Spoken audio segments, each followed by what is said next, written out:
Et bonjour à tous et bienvenue dans ce nouvel épisode de Bye Bye Patron, le podcast de l'immobilier, de la liberté et des gros billets. Et aujourd'hui, on va parler très gros billets, très grosse liberté avec notre ami Tony, aka Une vie de liberté, et de l'immobilier avec le regard de deux investisseurs d'exception, en la personne de Tony et moi-même. Si vous nous rejoignez, peut-être que vous êtes tombé sur ce podcast grâce à l'épisode de la semaine dernière avec Yann Darwin. Je suis votre hôte, aka Bye Bye Patron, multi-investisseur. J'ai des activités dans la finance, mais des vraies activités dans la finance. Je suis pas trader sur Instagram. Beaucoup d'appartements, enfin en tout cas, juste ce qu'il faut pour ne pas perdre la tête et juste assez pour avoir son compte qui fait des gros billets. J'ai un associé avec qui on accompagne des investisseurs à distance qui veulent se lancer. J'ai écrit des livres, j'ai des formations sur le podcast, sur comment faire des gros billets avec sa résidence principale. Et si vous voulez, je peux même venir chez vous accompagner en bonne compagnie pour remettre à plat tous vos investissements et vos projets. Voilà, vous êtes sur le podcast les plus réels du game. L'an dernier, j'ai acheté 1 million d'euros d'immobilier. Cette année, j'ai eu la police, j'ai eu les huissiers. Il m'est tout arrivé. Et c'est pour ça qu'il nous faut un sujet d'exception avec Tony. Tony et moi, on se connaît maintenant depuis 2 ans. C'est une super rencontre que j'ai pu faire grâce au podcast. C'est le 4e épisode qu'on tourne ensemble. Et donc, on va parler de Andrew Tate. Alors moi, j'avais l'impression que mon internet était rempli de citations de réels d'Andrew Tate. C'est pas le cas pour tout le monde. Chacun a son algorithme qui lui est propre, visiblement. Pour ceux qui ne le connaîtraient pas, Andrew Tate, il a popé l'an dernier, en 2022. D'un coup, il y a eu partout sur le net des vidéos de lui. C'est simple, c'était la personne la plus recherchée du net. C'est la personne qui a eu l'interview le plus visionnée de YouTube cette année. Donc la vidéo la plus vue de 2023. Et il est très clivant. Voilà, il est entrepreneur, il a fait beaucoup d'argent. Il a craqué le game d'Internet, craqué vraiment tout ce qui pouvait exister, les codes d'Internet pour popper, pour faire énormément d'argent. On disait que l'an dernier, à un moment, il tournait à 5 millions de dollars par mois juste grâce à ses formations et notamment grâce à une stratégie de croissance qui est unique. Donc, sous l'œil de Tony aka Tonton Mindset, aka la personne posée, la sagesse incarnée, mais également fan de gros billets comme moi et moi-même, on va décrypter 10 vidéos d'Andrew Tate, 10 réels que j'ai chopés et que Tony aussi a sélectionnés. Et on va parler ensemble, voir le bon, le moins bon. Forcément, il est super clivant. On va utiliser notre œil critique pour voir ce qu'on peut en tirer. Bien sûr, en toute bienveillance et en esprit d'ouverture, on va s'attaquer que au sujet business, entrepreneuriaux et éventuellement un tout petit peu cercle social. Mais voilà, on va pas aller dans les travers qu'il a pu avoir. J'ai hâte que vous écoutiez cet épisode. Avant d'attaquer, je vous fais un petit point. L'épisode de la semaine dernière avec Yann Darwin, forcément, il a super bien fonctionné. Yann Darwin, il est très apprécié de la communauté des investisseurs. Merci à toutes les personnes. J'ai eu des dizaines de feux, de cœurs, de likes sur les réseaux quand j'ai partagé l'épisode. Donc, merci à vous. Merci, il y en a qui sont toujours au rendez-vous. Théo, Mathieu, David, Romain, merci à tous ceux qui m'envoient des messages, merci à ceux qui me laissent des avis 5 étoiles sur Apple Podcast, faites-le. J'ai moins de 1 avis, si vous posez la question, j'ai moins de 1 avis pour 1000 écoutes sur Apple Podcast. On est quasiment à 1 avis pour 2000 écoutes. Donc les gars, il y a moyen de faire mieux. Et les filles, encore mieux.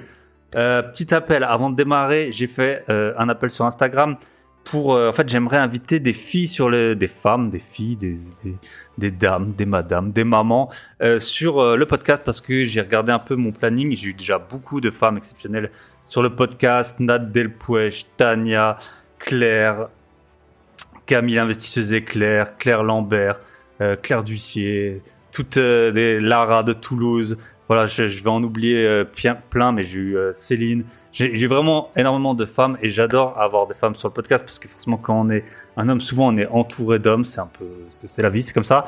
Et donc on a plus de suggestions d'invités, de contacts avec des hommes. Et moi j'essaye d'avoir des invités, des femmes et des hommes parce que je pense qu'on a énormément à apprendre l'un de l'autre. Parfois on a des visions qui sont communes, parfois des visions différentes.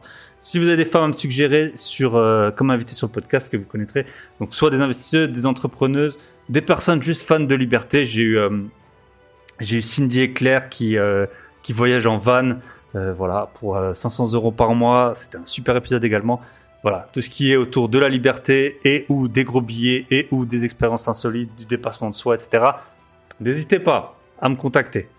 Dernier point, vous le savez, donc on a créé la boîte à outils des investisseurs. C'est comme un podcast privé, mais c'est beaucoup mieux. C'est beaucoup mieux et je l'ai créé avec mon associé.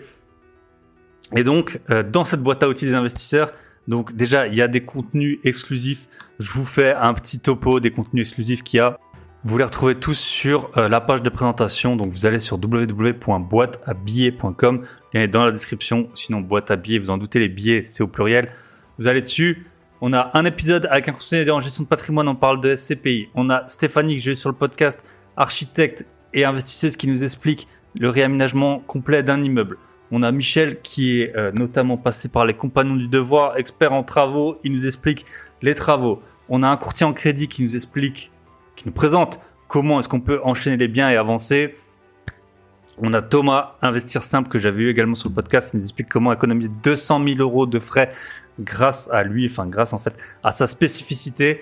On a cette semaine un cuisiniste, on en parle. Vous regardez n'importe quelle série, l'agence, Selling Sunset, quand on parle en dizaines de millions, ou qu'on parle dans des appartements à 40 000 euros, la cuisine, c'est la cuisine et la salle de bain, les 2 points coup de cœur, les 2 points qui mènent à l'achat. Et nous, on vous a trouvé un cuisiniste. Jamais dans aucun podcast, aucune vidéo YouTube d'investissement, j'ai vu un cuisiniste. Et grâce à Michel, on en a un. Donc voilà, les épisodes, vous les avez si vous nous rejoignez. Ça coûte le prix de Netflix. Et pourquoi ça coûte le prix de Netflix ? Parce qu'on a un prix de lancement pour les 50 premiers qui nous rejoignent. Et je viens de regarder, il y a 42 personnes qui nous ont rejoints. Si ça se trouve, le temps que cet épisode soit diffusé, il y en aura encore plus. Et les épisodes à venir, Joris, que j'ai eu il y a quelques semaines sur le podcast, il nous présente toute sa méthode pour investir à distance, toutes les questions qu'il pose pour aller voir ou non un bien. Il a acheté 40 lots en habitant à 5 heures de son appartement. Il nous montre tout, il nous montre le fichier qu'il utilise. On a un sportif de haut niveau qui est à un super poste chez Puma qui nous explique la motivation. Il a perdu énormément de poids. Il va nous expliquer tout ça.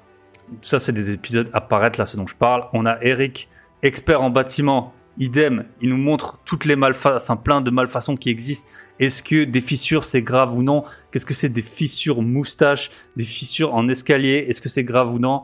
Tout ça, photo à l'appui. Voilà donc. Et on a une avocate et docteur en droit pour l'épisode 10 qui nous explique comment procéder en cas d'impayé de loyer.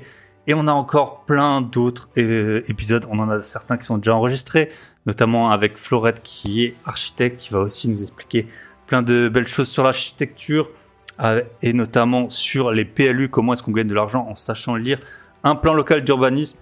Tout ça, vous l'avez où ? Vous l'avez nulle part. Cherchez pas, c'est nulle part. Comme Andrew Tate dans un podcast d'investissement, vous l'avez nulle part. Eh ben, je suis là pour vous le proposer. Donc j'espère que cet épisode vous plaira. Et le dernier point, c'est si vous êtes membre de la boîte à outils des investisseurs. Donc là, pour l'instant, on en a 42. Ce qu'on va faire avec Michel, c'est un dimanche par mois. On va organiser un hot seat, ça s'appelle. C'est assez connu dans les séminaires et tout. Et d'ailleurs, je vous spoil pas. Mais on va faire une fois par mois. En fait, ça va être une réunion de tous ceux qui veulent venir. Bien sûr, c'est pas du tout obligatoire, mais si vous voulez venir. Et en fait, on va faire en mode alcoolique anonyme, mais plutôt investisseur, fan de gros billets anonyme. Et les gens pourront poser leurs questions. Voilà, tu as une question sur un point précis. Tu as un bien, tu sais pas si tu dois le vendre ou pas le vendre. Tu sais pas où aller dans ta stratégie, si tu dois t'orienter peut-être vers de l'achat-revente ou éventuellement tu penses poursuivre dans l'investissement locatif, tu sais pas comment t'endetter, tu penses que tu es surendetté, est-ce que tu l'es ou non, etc. Comme un apéro IMO en fait, mais beaucoup plus précis, beaucoup plus ciblé. Pas tout le monde n'est pas, certains pourront boire du café ou de l'eau gazeuse, comme vous allez le voir dans l'épisode. Et donc voilà, traiter d'1, 2, 3, 4 points lors d'un appel de groupe, je pense que ça peut vraiment être super puissant, ça peut vraiment débloquer des personnes. Moi, c'est en parlant avec plusieurs, notamment des invités du podcast, que j'ai été jusqu'à acheter 1 million d'euros d'immobilier l'an dernier. Et voilà, je pense que c'est top. Je pense que personne d'autre fait ça. Cherchez pas, on est là. Il y a des autres podcasteurs que je salue, confrères, qui ont plein de super bonnes idées. Mais nos idées, personne les a et c'est trop bien. Et voilà, on fait un épisode tip-top avec Tony.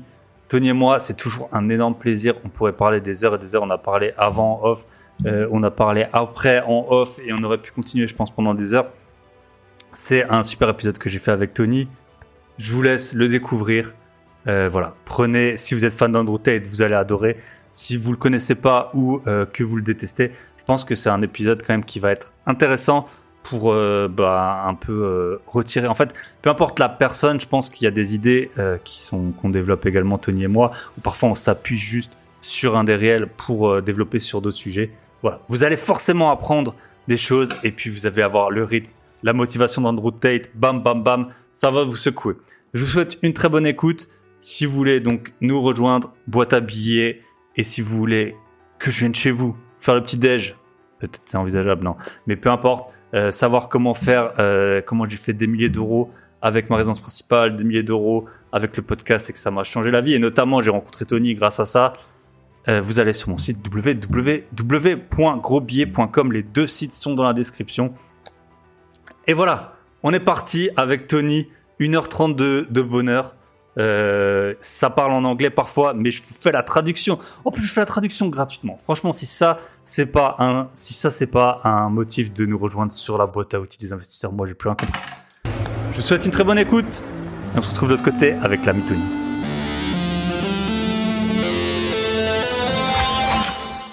Et bonjour, bonsoir à tous et bienvenue dans ce nouvel épisode de Bye Bye Patron. Et aujourd'hui, on est avec l'ami Tony. C'est notre 4e podcast ensemble. Ouais. Je pense que et voilà, t'es le recordman du podcast. Salut Thibaut. Non sans joie, non sans. Oui, ça fait plaisir. Toujours un peu d'autodérision. Donc, on a fait 2 podcasts sur le rap, un podcast sur moi, et puis là, on fait aujourd'hui un épisode sur Andrew Tate. Voilà. Alors c'est assez marrant parce que en fait, moi, j'ai l'impression que j'ai que des contenus de lui qui viennent tout le temps dans mes réels et tout. Mais après, je parle à des gens, notamment des femmes, et je vois que pour elles, leur algorithme YouTube, Instagram, il est pas câblé comme le mien, et du coup, il y en a plein qui savent pas qui c'est Andrew Tate. Je sais pas si tu veux en parler un peu, comment tu l'as connu. Alors, déjà, je suis dessus, le disclaimer. Que tu m'invites dans des podcasts où tu essayes de me mettre dans une grosse sauce, là, avec Andrew Tate. Mais ça me fait marrer aussi. Andrew Tate, comment le définir? Alors moi, je le connaissais pas tant que ça. Et quand j'ai vu un peu, parce que comme toi, moi, je l'ai dans mes réels Insta qui vient. Et il y a des trucs de motivation. Je disais, c'est un mec de motivation de plus. Puis j'ai vu qu'il était parti en tôle pour des trucs, j'ai l'impression, pas trop clairs. Je sais pas si il y a pas des histoires de OnlyFans ou de trucs comme ça. Ouais, voilà. Alors apparemment, aux dernières nouvelles, il est plus trop. Enfin, d'abord, il était en prison. Après, il a été assigné à résidence. Maintenant, il a le droit de sortir de chez lui. Ça, on va pas commenter. On n'a pas vraiment les éléments. Mais oui, il y a eu des histoires de cam girl et de voilà. Il a fait toutes sortes de business. Et donc, il y en a qui sont répréhensibles. Après, pour l'instant, on n'en sait pas plus. On n'est pas là pour faire la justice. Encore moins sans éléments. Ces choses-là nous dépassent. Voilà. Mais après, c'est un gars qui était champion de boxe thaï, je crois.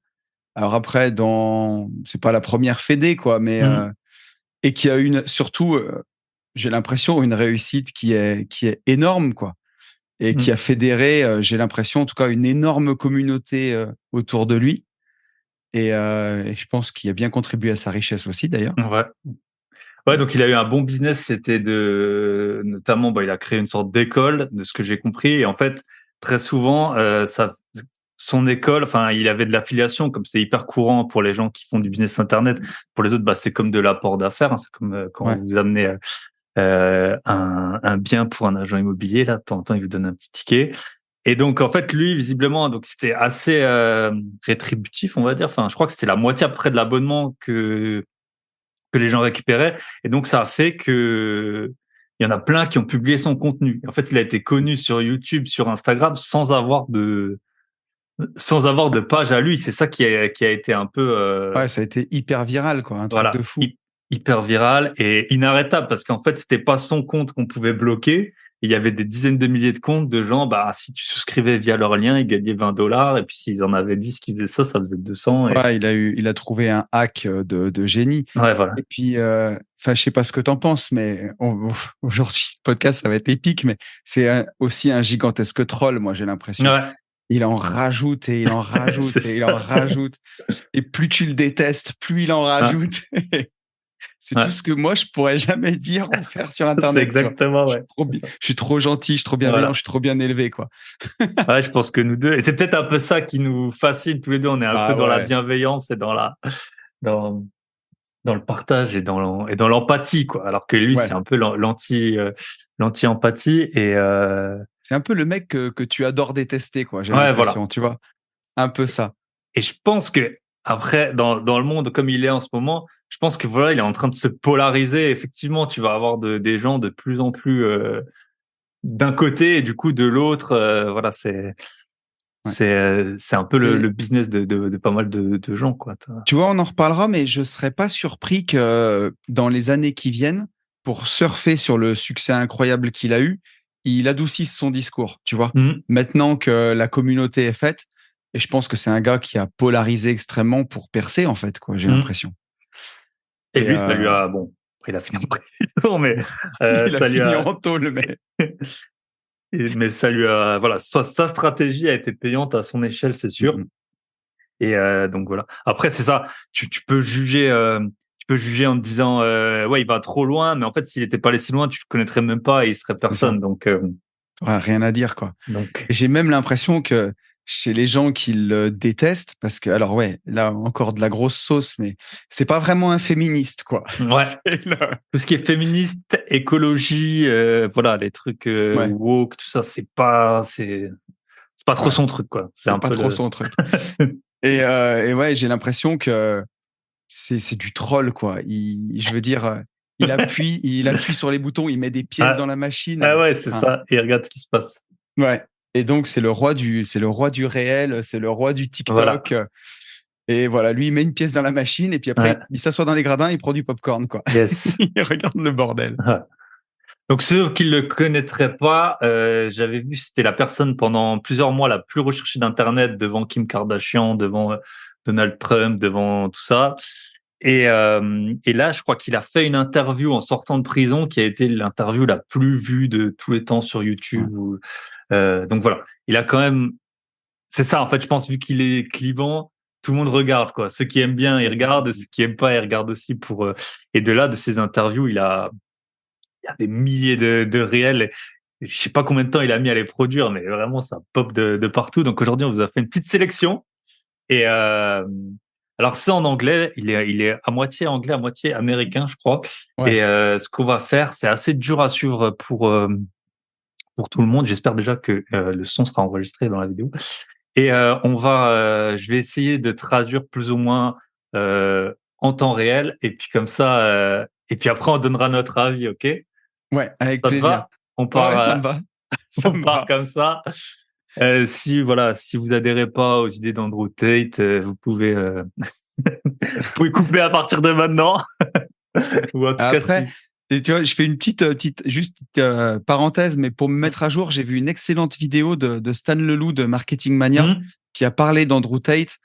Donc, c'est ce que j'allais dire pour ceux qui détestent. Voyez-le aussi du côté, on peut dire, hacking et growth, quoi, du côté viral et de ce qu'il a fait, même si les méthodes, c'est ça, on les emploierait pas, quoi. Mais voilà. Pour la science. C'est ça, je pense qu'à un moment, il disait qu'il avait, en gros, c'est son académie, elle lui tournait à peu près autour de 5 millions de dollars par mois. Enfin, en faisant les calculs à la louche, je sais pas, il devait avoir 100 000 personnes à $40 ou un truc comme ça. Donc c'est incroyable. Ouais. Donc voilà, niveau business, c'est incroyable. C'est c'est de ce point de vue qu'on est un peu admiratif. Voilà, quand on est sur les réseaux, qu'on produit du contenu c'est des vrais gros billets, quoi. Là, c'est des gros billets, tu sais même plus quoi en faire. Ouais, là. Donc voilà. Donc c'est ce point de vue, tout le point de vue woke, entrepreneur, écologie, tout ça. On passera dessus. C'est pas notre domaine. On va parler. C'est pas notre domaine. Le domaine, c'est les gros billets et la bienveillance. C'est ça. Allez. Donc je lance, je coupe de temps en temps, et puis ensuite on attaque. I'm here in France. If the Belgians decided they want to attack France and take some of the border, I would not be passionate enough to defend. Donc là, il dit, je suis en France, si les Belges ou quelqu'un attaque les frontières, je serais pas passionné pour défendre leur cause, ni la cause de... Wouldn't be passionate enough to defend America either, or England. Wouldn't give a shit. Ni la cause de personne d'autre, en fait. Passionate about something like a border dispute, Even in the best case scenario, let's say the Tajiks beat the Kyrgyz and they get the border, your life is still shit. I'm only passionate about... Peu importe ce qui se passe, même si le scénario que toi tu soutiens le plus, pour lequel t'es le plus passionné, il réussit, en fait, ça va rien changer. Ta vie, elle sera toujours de la merde si c'est de la merde. Massively improve my life if I win. Most people are passionate about shit that doesn't even fucking affect them. How many people give a shit at their job? Oh no, me at work. Okay, you become the best employee ever. You're Mr. Employee. Best ever. Is your life better? Il dit voilà, tu peux te dédier par exemple à ton emploi, et si ton emploi, tu deviens le meilleur employé du monde, qu'est-ce qui va t'arriver? Ben en fait, ta vie elle sera toujours pourrie. What do you really care about? Do you care about that football team? Do you care about your job here? Do you care about this company, that company? Do you care about Republican, Democrat? What do you care about? And ask yourself, if my team wins, if my passion pays off, does my life get better? Once you realize the answer is no, start caring about something else. Voilà. Et donc ça, c'est la fin du réel. Il dit, voilà, c'est pareil pour le foot, c'est pareil pour la politique. Si t'es à droite, à gauche, s'il gagne, qu'est-ce que ça va changer à ta vie? Rien. On le voit en France, il y a eu de la droite, de la gauche. C'est pas pour ça que les gens ils ont l'impression que leur niveau de vie s'est amélioré, ni les pauvres, ni les moyens, tout le monde est mécontent. Donc il dit voilà, quand tu soutiens une cause, vérifie que si cette cause gagne, ta vie elle s'améliorera. Et ouais. Donc voilà, je te laisse la parole. Bah c'est forcément que ça fait, en tout cas moi, un réel comme ça, donc je me suis marré tout le long parce que il y va fort. Mais effectivement, ça fait sens. Et tu vois, on peut le prendre sur le côté de la politique. Que tu sois un libéral convaincu, alors bon, des candidats libéraux, on n'en a pas trop en France. Mais tu vois, prenons l'inverse. T'es communiste à fond, tu votes Mélenchon, il passe. Est-ce que vraiment ta vie, elle va s'améliorer? Est-ce que vraiment ta vie, elle va changer? Prenons le foot, tu vois, t'es passionné. Regarde les gens qui soutenaient l'équipe de France. Bah, tu t'es à fond, tu penses que ça va te rendre heureux. Bon, puis ils gagnent, tu fais la fête une soirée, et puis ça passe. Et en fait, tu te rends compte que ça te rend pas vraiment heureux. Et en fait, je pense que ce qu'il veut nous dire, ce qui me paraît évident, c'est pense à quels sont tes intérêts à toi, qu'est-ce qui va changer vraiment ta vie, te prendre en main, investir pour nous, faire ton argent, ça vraiment, ça va changer ta vie, quoi. Yes, c'est ça. Et beaucoup de gens dépensent une énergie folle. Et moi, j'ai un très bon ami à moi qui s'est complètement perdu dans. Enfin, pour lui, tout ce qui lui arrive de mal, c'est à cause de la politique. Et ben, voilà, il est complètement perdu. Et malheureusement, on n'est plus du tout raccord, quoi, parce que chaque fois qu'il voit des complots partout, et puis. Et tu vois, comme tu dis, j'ai pris l'exemple d'extrême gauche, mais ça pourrait être à droite, n'importe quoi. Ah, bien sûr. Hein. Au final, est-ce que vraiment ça va changer ta vie? Ça va rien changer du tout. On l'a vu, hein, comme tu dis, en France, on a tout eu. Hein. Donc voilà, passez du temps à vous concentrer sur vos propres objectifs, à faire en sorte que si ça fonctionne pour vous. Et tu vois, il y a un truc, je pense, qui est assez intéressant, c'est le cannabis. Dans plein d'États des États-Unis, maintenant, c'est autorisé. T'as des gens, ils ont passé leur vie à militer pour. Ouais. Et puis maintenant que c'est légal, t'as plein de enfin eux c'était des genres de hippies quoi. Et maintenant t'as plein c'est Pepsi, je crois que c'est un des plus gros une des plus grosses sociétés de cannabis du monde, tu vois. Donc en fait ils ont dédié leur vie presque à une cause, à la cause hippie, à la cause on peut fumer, c'est cool. Et puis en fait quand ça arrive, en fait tu te fais quand même avoir. Ouais, ils sont perdus quoi. Même si c'est le bon scénario qui se passe, c'est ça quoi. Complètement. Et en fait tu te dis. Tu vois, c'est ce qu'il dit à la fin, quand tu te rends compte que dans tout ce dans quoi tu as mis ton énergie, est-ce que ça va te rendre plus heureux? La réponse, c'est non. Commence à penser à ce qui est vraiment important. Et voilà, ce qui est vraiment important, c'est qu'est-ce que toi t'aimes, qu'est-ce que tu as envie de faire et mets ton énergie là-dedans, en fait. Yes. Bon, je vais en prendre une que tu as sélectionnée. Ouais. Je te laisse la commenter, ok? Allez, ça marche. Safety, I strongly suggest you do the same. Get all your friends around, call every friend you have right now, all of them. Invite them over for a party. When they all turn up, pour out sparkling water. Pour it all. Donc là, il dit, ça va vous marrer. Invite tous tes potes à une bringue, tous les gens que tu connais, invite-les. Et sur la table, tu mets 2 types d'eau, tu mets de l'eau plate et tu mets de l'eau pétillante. Et tu verses des verres à tout le monde. Let's have a glass of water together. Water can't hurt anybody. We're all probably dehydrated anyway. What's the worst water can do? Everyone, let's have a nice glass of water. And everyone's going to drink it. When you see that one dude, oh, there's bubbles. Never speak to him again. Safety. Et donc là, il dit tu sers un verre à tout le monde et tu leur sers à tous de l'eau gazeuse. Et quand t'en vois un qui n'aime pas l'eau gazeuse, bah, tu lui parles plus jamais de ta vie. Et donc, c'était tellement débile que ça m'a fait rire. Et ça, en gros, son truc à Andrew Tate, c'est de dire, en fait, quand t'es riche, l'eau plate, elle sort du robinet, tout le monde peut l'avoir, c'est en grande quantité, donc c'est pas pour les riches. Si t'es vraiment riche, bah, tu bois de l'eau que tu vas acheter au supermarché, et c'est quoi l'eau la plus chère que tu peux avoir? C'est de l'eau gazeuse. Donc Voilà. les riches ne boivent que de l'eau gazeuse. Et c'est vrai que j'étais en Angleterre la semaine dernière et il n'y avait pas tant d'eau gazeuse que ça. Donc je pense que là-bas, en plus, c'est un peu un produit, Un produit rare. un produit de niche. Mais voilà. Mais c'est là où on voit tout le trollage, comme tu C'est dis. du troll. C'est Ouais. Par contre, si tu parles plus à tes potes qui boivent pas d'eau gazeuse, c'est n'importe quoi. ouais. Et donc, c'est du troll, c'est pour faire parler, c'est pour avoir, tu vois, là, sur le bout de réel qu'il y a 900 commentaires de mecs qui sont outrés de dire, tu peux pas virer tes potes. 85 000 likes. Ouais. C'est ouf. Mais par contre, tu vois, allez, s'il fallait donner un fond philosophique, ça pourrait être de dire que d'augmenter tes standards, tu vois, si je pouvais donner quelque chose. C'est de dire, de toujours vouloir un peu plus, tu vois. C'est con, mais ne pas porter de chaussettes trouées, par exemple, tu vois. Te dire, je m'en fous, mes chaussettes, j'ai jusqu'à la corde, elles sont trouées, il y a tes pieds qui sortent et tu t'habitues comme ça. Et petit à petit, c'est peut-être des habitudes, tu vois, qui baissent un peu tes standards, de t'habituer à avoir un orteil qui sort, même si tu dis, je m'en fous, je les mets pour le sport. Bah, d'augmenter ses standards et te dire, c'est bon, dès que ma chaussette, elle a un trou, je la jette, je ne porte pas de chaussettes trouées. Et ça, tu peux te mettre des standards un peu plus élevés et ça t'aide aussi à te dépasser, quoi, tu vois. Et c'est une sorte d'autodiscipline et aussi d'aller vers le mieux, comme on peut faire de la visualisation dans certains domaines. Toi, je pense que tu l'avais dit, non, c'était peut-être pour ta Tesla, t'étais allé la voir, t'étais allé plusieurs fois pour un peu. Voilà, là, c'est que de l'eau, mais on voit bien que c'est tout un cheminement en fait dans la vie. C'est des petites étapes qui font que tu vas complètement. Et puis te dire et dans ce qui veut dire dégage tes potes qui en boivent pas, bah ça veut pas forcément. Enfin, tu vas pas dégager tes potes qui boivent pas des gazeuses, mais par contre dans l'idée, encore une fois, regarde avec qui tu restes, quoi. Si autour de toi il y a que des gens qui te tirent vers le bas, qui ont pas les mêmes idées sur l'argent, sur la réussite, et que t'es que entouré de gens comme ça, tu rames à contre-courant tout le temps, quoi. Alors que si tu t'entoures de gens qui ont la même vision que toi, de la réussite, de l'argent, de l'effort, de l'épargne, de la constitution du patrimoine, t'es comme un poisson dans l'eau, quoi. C'est beaucoup plus facile.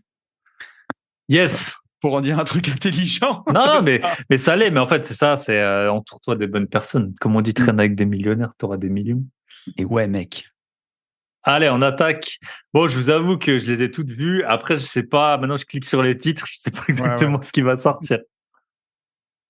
I'd go to bed at night as a teenager. I looked it up on the internet. It was a Honda Civic Type R. I wanted one. It was like 38,000 pounds. Donc, il raconte qu'en fait, donc c'était avant qu'il soit riche, il était sur Internet un soir, il veut s'acheter une Honda Type R à 38 000 pounds et il a pas du tout un rond. Money, less than 50 pounds on my bank account. Couldn't afford it. Then I looked up how much a Ferrari cost. 210,000 pounds. Et là, il regarde combien ça coûte une Ferrari, ça coûte 210 000 pounds. Tristan, my brother, I was like, there are people with 210,000 pounds for a car. And he's like, yes, so? I'm like, no, so.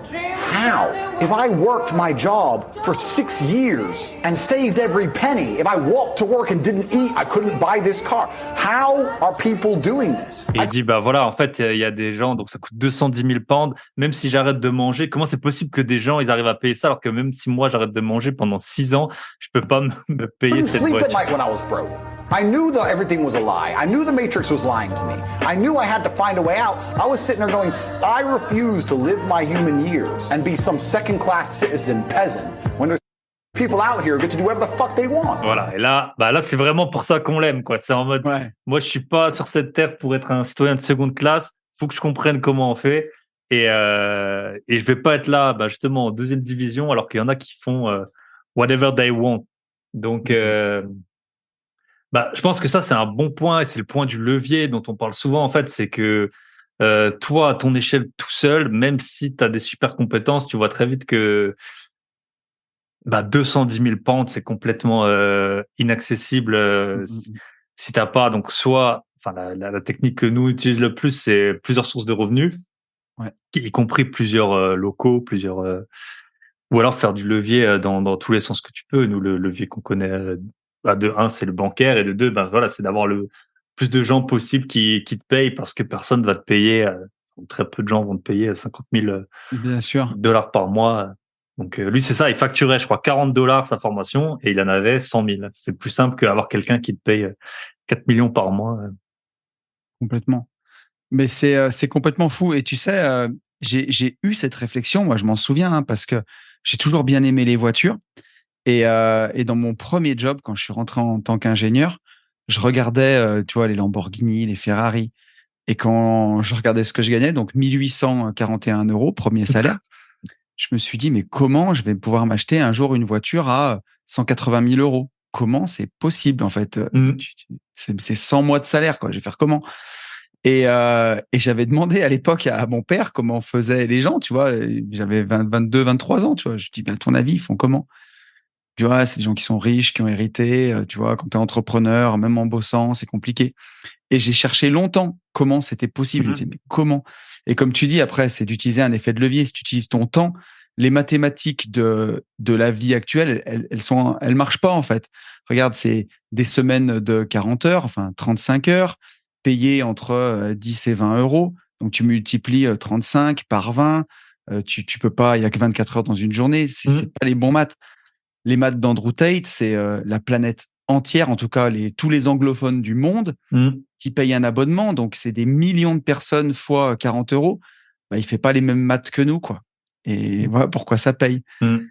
Et comment nous en inspirer, tu vois, à notre niveau? Bah, alors déjà, une communauté Prenez nos Facebook. podcasts privés à Tony et moi. C'est Voilà. ça. Venez sur le podcast privé. Venez nombreux. Mais, euh, mais tu vois, rien que déjà d'avoir plusieurs sources de revenus, quand tu as une vingtaine de biens locatifs qui te payent 300 € par mois, bah déjà, tu es déjà plus dans les mêmes maths, tu vois, ou Mhm. 500 ou 600 €. Quand tu fais de l'achat-revente, que tu prends des 50 000 €, 100 000 € à chaque achat-revente, tu fais plus les mêmes maths. Parce Et qu'en plus, ben, là, tu as les mois.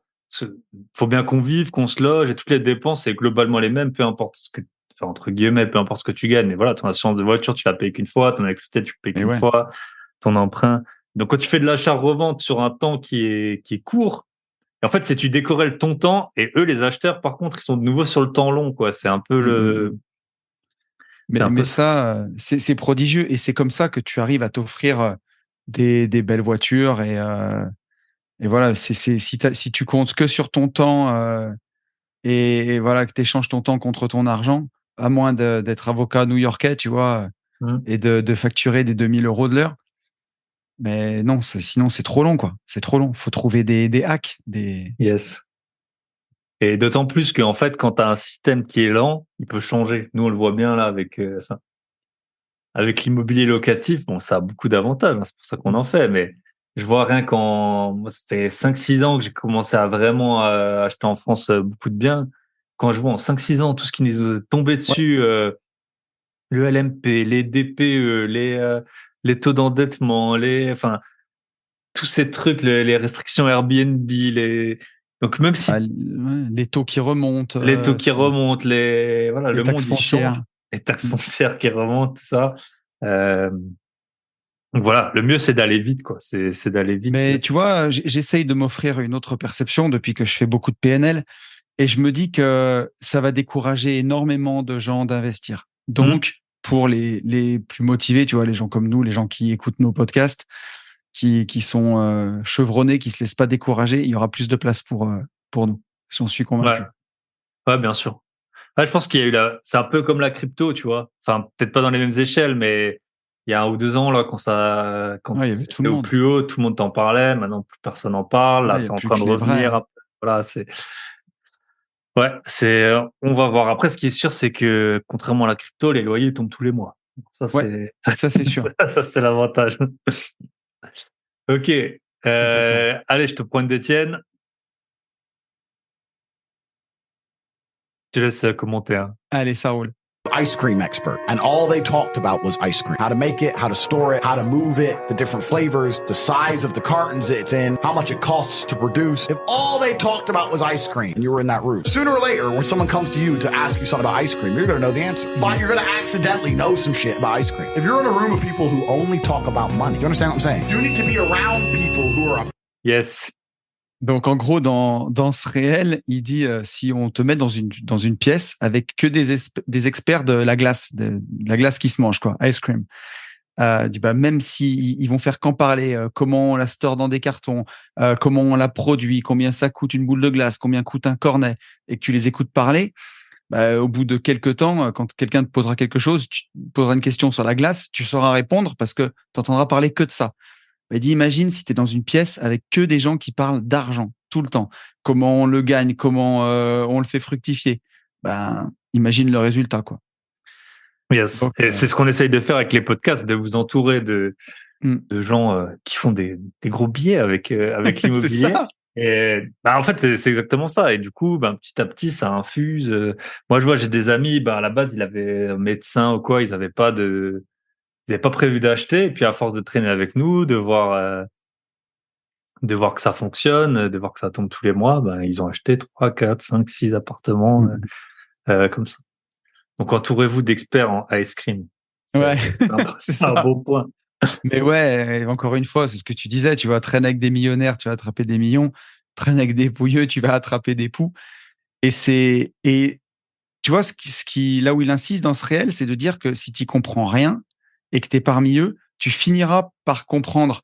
Et donc, c'est s'entourer aussi de gens plus compétents que soi et dans d'autres domaines. Tu vois, moi, j'étais vraiment sur le côté investissement et peut-être un peu moins entrepreneuriat. Et le fait de traîner avec des potes que j'ai rencontrés au CrossFit, qui sont aujourd'hui devenus des amis, des associés, tu vois, Fabien et Nico, avec qui j'ai même fait mon Airbnb Escape Game, ils m'ont contaminé sur la partie. Je les ai contaminés sur l'invest, ils m'ont contaminé sur l'entrepreneuriat.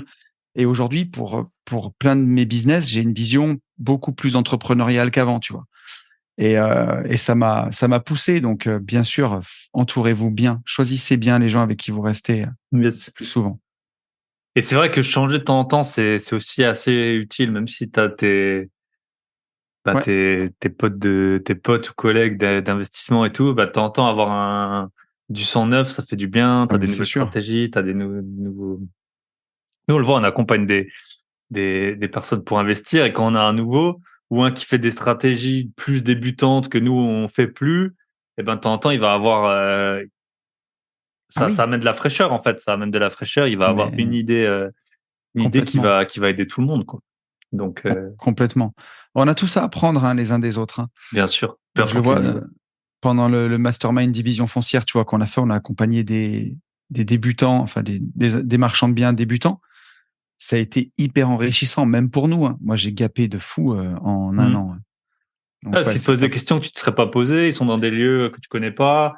Voilà, ils ont puis ils ont faim. Le Maxime, là, tu l'as eu, je suis passé sur ce podcast. Il passera sur le mien, d'ailleurs, dans quelques mois. Et il y a des acharnés. Ouais. Il m'a un peu raconté. Et du coup, c'est vrai que... Enfin, t'imagines, Maxime, je pourrais être, on a 21 ans d'écart, donc je pourrais limite être son père, tu vois. Et tu dis, pour moi, c'est une chance. Tu sais, j'ai des connaissances, des gens autour de moi. À 41 ans, tu vois, ils se laissent déjà glisser à la retraite. En vrai, tu sais, la vie entrepreneuriale, elle est inexistante. C'est ouf, quoi. Et moi, je trouve que c'est une joie déjà, tu vois, avec l'activité qu'on a, des podcasts, recevoir du monde. Intellectuellement, c'est stimulant à chaque fois. Puis, tu veux aussi rester au niveau, tu vois, comme un boxeur un peu. Tu peux pas interviewer que des mecs qui réussissent et toi rester stagné ou faire bien sûr. Truc. Donc tu testes aussi, ça pousse à entreprendre, c'est trop bien, quoi. Dans les deux sens. C'est vrai que moi, mon plus gros achat que j'ai fait l'an dernier, c'était suite à j'avais fait un podcast avec David Comble, je sais pas si tu connais. Ouais. Et pareil, il avait acheté 70 apparts en 5 ans, et je me suis dit vas-y, c'était pas que lui, mais c'était tout un truc. Toutes les planètes s'étaient un peu alignées en même temps. J'avais eu plusieurs opportunités. Et donc voilà. C'est un gros avantage du podcast. Complètement. De voir vers le bas, vers le haut. Ouais. Allez, next. Tell you something about myself and most rich people. We don't own anything. There may be a trust fund in Ecuador that owns a company in Singapore that might own a yacht that I can borrow. For Il dit donc, ce que vous devez savoir sur les riches, c'est que nous, on possède rien. Donc, on peut avoir un trust en Équateur qui possède un bateau à Singapour que moi, je vais emprunter. I don't own shit. That's the first thing. The second thing, you have all these different jurisdictions around the world. It's extremely complicated. How are you going to tax a rich guy? He has houses here, houses there, company here, company there. Et il dit, ben voilà, comment tu vas taxer quelqu'un qui a des actifs partout dans le monde? The company's making a loss. Does Starbucks pay tax? No, Starbucks supposedly doesn't make money. Est-ce que Starbucks, ils payent des taxes? Non, apparemment, ils font pas d'argent, alors que toi, tu payes ton macchiato à 7 euros. Increases taxes. They're not trying to chase down the billionaire on his yacht because they can't. They're trying to chase down the guy with an address who can't move, can't leave. He has a mortgage debt, 2 kids and a dog, living somewhere in Sunderland, and he's stuck there. The person who gets fucked, it's always the same. It's the guy in the middle. Et donc là, il dit, en fait, ils vont pas essayer de taxer les billionnaires, enfin les milliardaires, parce que ils peuvent pas, ils savent pas, ils sont en plus mobiles et tout ça. Et ceux qui vont taxer, c'est le gars qui habite à Sunderland, donc je pense que ça doit être En Angleterre ou je sais ouais, pas. voilà, ça doit être un truc genre Clermont, qui a deux gosses, un chien et voilà. Et celui qui se fait toujours get fucked, c'est le gars du milieu. Et en fait, celui-là, j'ai voulu le prendre parce que on est en plein dans notre fameuse déclaration d'occupation des locaux. Enfin, c'était les dates butoirs là pour déclarer nos locataires. Et en fait, je sais pas, ça m'a trop. On sait pas comment, mais tout le monde sent le truc venir, quoi. Que cette déclaration, donc pour ceux qui n'ont pas de biens, en fait, on a dû déclarer sur le site des impôts. Ça a très mal fonctionné. Il y a eu pas mal de problèmes. Donc, soit il y en a qui ont gagné des lots, ce que j'espère, parce que j'ai des lots en plus dont j'ignorais totalement l'existence. Soit, mais en tout cas, on a dû déclarer aux impôts pour qu'ils aient une bonne vue de qui est dans nos locaux, quand est-ce qu'ils sont nés, enfin, voilà, tout pour un peu, voilà, surveillance de masse, quoi. Et ouais. Mais tu vois, tu as entendu parler des crypto-monnaies d'État qui pourraient arriver? D'euros numériques, les trucs comme ça, là. Voilà. Et en gros, tu vois, quand tu pousses le curseur jusqu'au bout, c'est de dire, ben, Thibaut, il a voyagé où cette année? Il a pris combien de fois l'avion? 12 fois. Donc, son bilan carbone, il est catastrophique. Donc, ces euros numériques, ils peuvent plus acheter des billets d'avion. Ils peuvent acheter un vélo Décathlon qu'il peut utiliser avec ses pieds et te bloquer, tu vois. Et ça, et là, et puis dire, appuyer sur un bouton, il a tous ses biens immobiliers, est-ce qu'il a bien payé ses taxes? Est-ce qu'il est ici? Est-ce qu'il est là?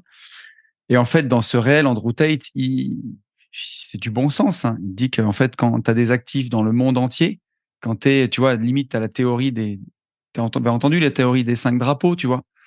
Quand tu habites à un endroit, tu as un passeport d'un autre pays, tu as tes biens immobiliers dans encore un autre pays, tu as tes currencies, tes devises dans encore un autre pays. Et au final, bah, tu es un peu partout, quoi. Alors, ça paraît fou de se dire que nous, investisseurs immobiliers français, qui payons nos taxes en France, qui avons tous nos actifs en France, moi, tous les miens, ils sont à moins de 15 kilomètres de chez moi, tu vois. On puisse avoir à un moment cette idée qui nous traverse la tête de se dire, est-ce que l'herbe n'est pas plus verte ailleurs, tu vois, quand tu vois à quel point t'es taxé. Et effectivement, c'est toujours le mec de la classe moyenne qui va se faire taxer parce que les plus riches, on ne peut pas les attraper. Les plus pauvres, bah, ils ont les poches vides, du coup.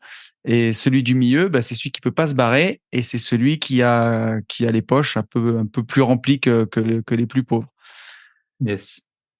Il y a un livre, je sais plus comment il s'appelle, j'avais lu en anglais, où c'était quelqu'un, il disait, va dans le pays, pour chaque étape de ta vie, va dans le pays dans lequel tu es le mieux traité. Je sais pas si tu l'as lu. Alors il y a la chaîne YouTube de Nomade Capitaliste, je sais pas si tu c'est connais. Ça, le livre, il s'appelle The Nomade Capitalist. Ouais. Et ben voilà, c'est Go Where You're Treated Best. Et le gars, il dit même aller dans les pays où vous trouvez les meilleurs conjoints, parce qu'il y a des pays où vous serez mieux traité que ça. Mais c'est vrai, en fait, c'est. Et tu vois, il y a un truc. Moi, bah, nous, on est on fait tout ce qu'on fait, voilà, pour, entre guillemets, l'argent et la liberté qui sont liés. Et souvent, je trouve qu'il y a des gens comme un peu notre niveau, ils vont être un peu. tu vois, les réussites énormes des milliardaires et tout, ils vont être un peu envoûtés par ça et en disant, ouais, tout est mérité et tout ça. Mais là, j'ai lu il y a pas longtemps quand même que en 10 ans, la fortune des milliardaires français, elle est passée de l'équivalent de 10% du PIB à 43% du PIB. Leur fortune. Alors, bon, c'est toujours bizarre de comparer un flux de PIB Ouais. et puis une fortune, mais quand même, tu vois qu'il y a pas tout le monde qui paye la même chose, quoi. Ah non, mais c'est sûr. Quand tu peux passer, enfin, dans des proportions tellement grandes en tellement peu de temps. Et, Ouais, puis tu vois, il y a une histoire d'intérêt composé, je pense, puis d'intelligence financière aussi. Alors forcément, regarde, tu vois, quelle est la meilleure façon de gagner 40 000 euros par an? Est-ce que c'est d'aller travailler pour un taf qui rapporte 40 000 euros ou d'avoir 1 million d'euros placés sur un compte à terme à 4%, tu vois? Et donc forcément, quand tu as 1 million d'euros, tu n'as plus rien à faire pour gagner 40 000 par an. Quand tu as 10 millions, tu fais 400 000. Et quand tu as 100 millions, tu fais... merde, je me suis perdu. Tu fais 4 millions. ouais. Donc, il y a un moment où, et plus, ils sont pas arrivés là par hasard. Ils ont sûrement aussi pas du délit d'initié, mais il y a un moment où Des arrangements, quoi. des Enfin, voilà. arrangements, Des enfin, optimisations. et où toi, sur ta petite boule de neige, tu vois, t'as gagné, si tu gagnes 3000 balles par mois, bah déjà, l'État, à la fin, t'es célibataire, t'es sans enfant, tu te fais matraquer, il te prend 1000 balles d'impôts tous les mois. Comment veux-tu arriver, toi, à Mm. ne serait-ce que égaler en pourcentage la croissance de ces gens-là? Mm. En fait, c'est Plus juste ton pas train de vie possible, quoi. parce qu'elle est au niveau super élevé, ton train de Et vie, ouais. c'est zéro, quoi. Alors que toi, quand tu as Et 2000 puis, euros, même jusqu'à 10 000, 20 000, ton train de vie, il vient bien quand même sûr. te couper un peu dans. Ah, mais bien sûr, exactement. Ton train de vie, quand tu gagnes 4 millions par an, il a presque plus d'incidence sur Ah, ce que c'est tu ça. gagnes, en fait, comme tu dis. Et, ouais, et je voulais te dire, mince, ça m'est sorti de la tête.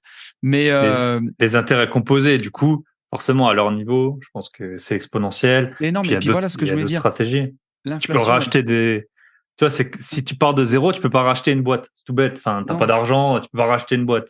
Alors que quand t'es déjà gros, tu peux en racheter qui deviennent grosses, où tu mets beaucoup d'argent et tout ça. Et tu vois, l'inflation, elle touche qui au final? Les plus pauvres, parce que les plus riches, les milliardaires, ils n'ont pas 1 milliard d'euros sur leur compte à la banque Hmm. postale. C'est dans des châteaux, des maisons, des hôtels particuliers, des actions en bourse. Ben, quand l'argent ne vaut plus rien parce qu'il est imprimé en grande quantité, la valeur, elle va où? Dans les actifs, quoi. Ils en Hmm. profitent aussi. Donc, leurs châteaux, leurs maisons, leurs hôtels particuliers, leurs actions, elles s'apprécient pendant que la monnaie du peuple, on va dire, elle se Hmm. déprécie. Donc, c'est aussi pour ça que mécaniquement, ils deviennent en proportion, à mon avis, enfin, après, je suis pas expert en économie, mais beaucoup plus riches. Mais par contre, comme tu dis, ça, nous, à notre échelle, je veux dire, des gens qui nous écoutent ou toi et moi, ou à moins de vraiment le vouloir et trouver une idée géniale, mais j'ai pas l'ambition de devenir milliardaire. Voilà, pour ne Non, bien parler sûr. que pour moi, tu vois. Mais par contre, c'est pas une raison pour abandonner et se dire qu'il y a rien qui est possible à notre échelle et encore en France, dans notre pays, même si c'est taxé. Si tu es malin, bien sûr en restant dans la légalité, mais si tu utilises des hacks, tu fais de la LCD pour avoir une plus grosse renta, tu fais un petit peu d'achat-revente, tu peux arriver à déjà tirer ton épingle du jeu et au moins avoir le choix, tu vois, comme quand il dit Andrew Tate que tu peux être mieux traité ailleurs. Peut-être qu'un jour, ben, si tu en as vraiment marre, tu peux vendre tes actifs, prendre le patrimoine net que tu as fait, tes petits pieds, et puis aller voir ailleurs si l'herbe elle est plus verte. Si tu n'as pas de thunes, si ton patron il te tient par les cheveux, on va dire, Hmm. et qui t'empêche de partir, ou que tu es à 2 salaires de la faillite, à part rester là, tu n'auras Yes. pas le choix, quoi, de rien Hmm. du tout.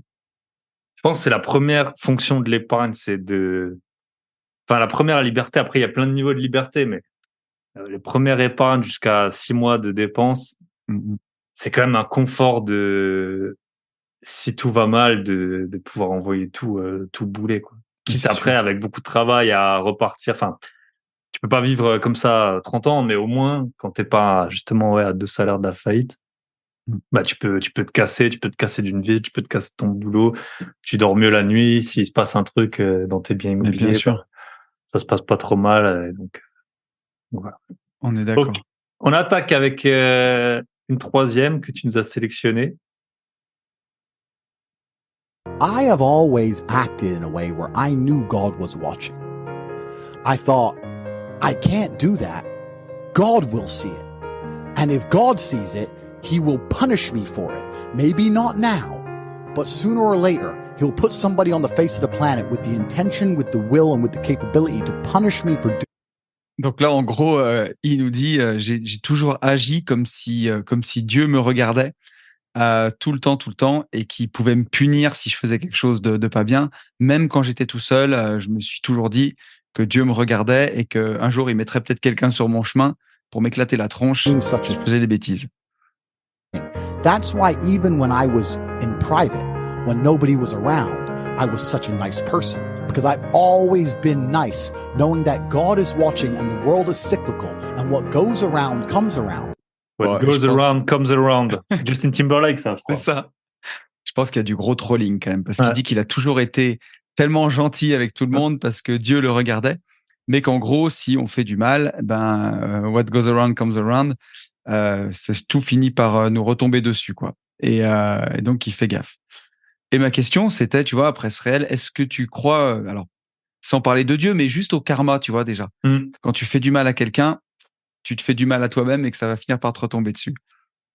Ouais, moi, je crois énormément à ça. Et je suis entouré d'une personne, notamment, qui y croit encore plus que moi. Et, et en fait, c'est vrai que moi, après, j'étais toujours comme ça, hein. Je pense que sa personnalité change peu, mais depuis que j'ai le podcast, il m'arrive plein de choses super bonnes. Moi, j'ai toujours été bon, et et tu vois, c'est pas t'es bon avec quelqu'un, il va être bon dans le sens retour.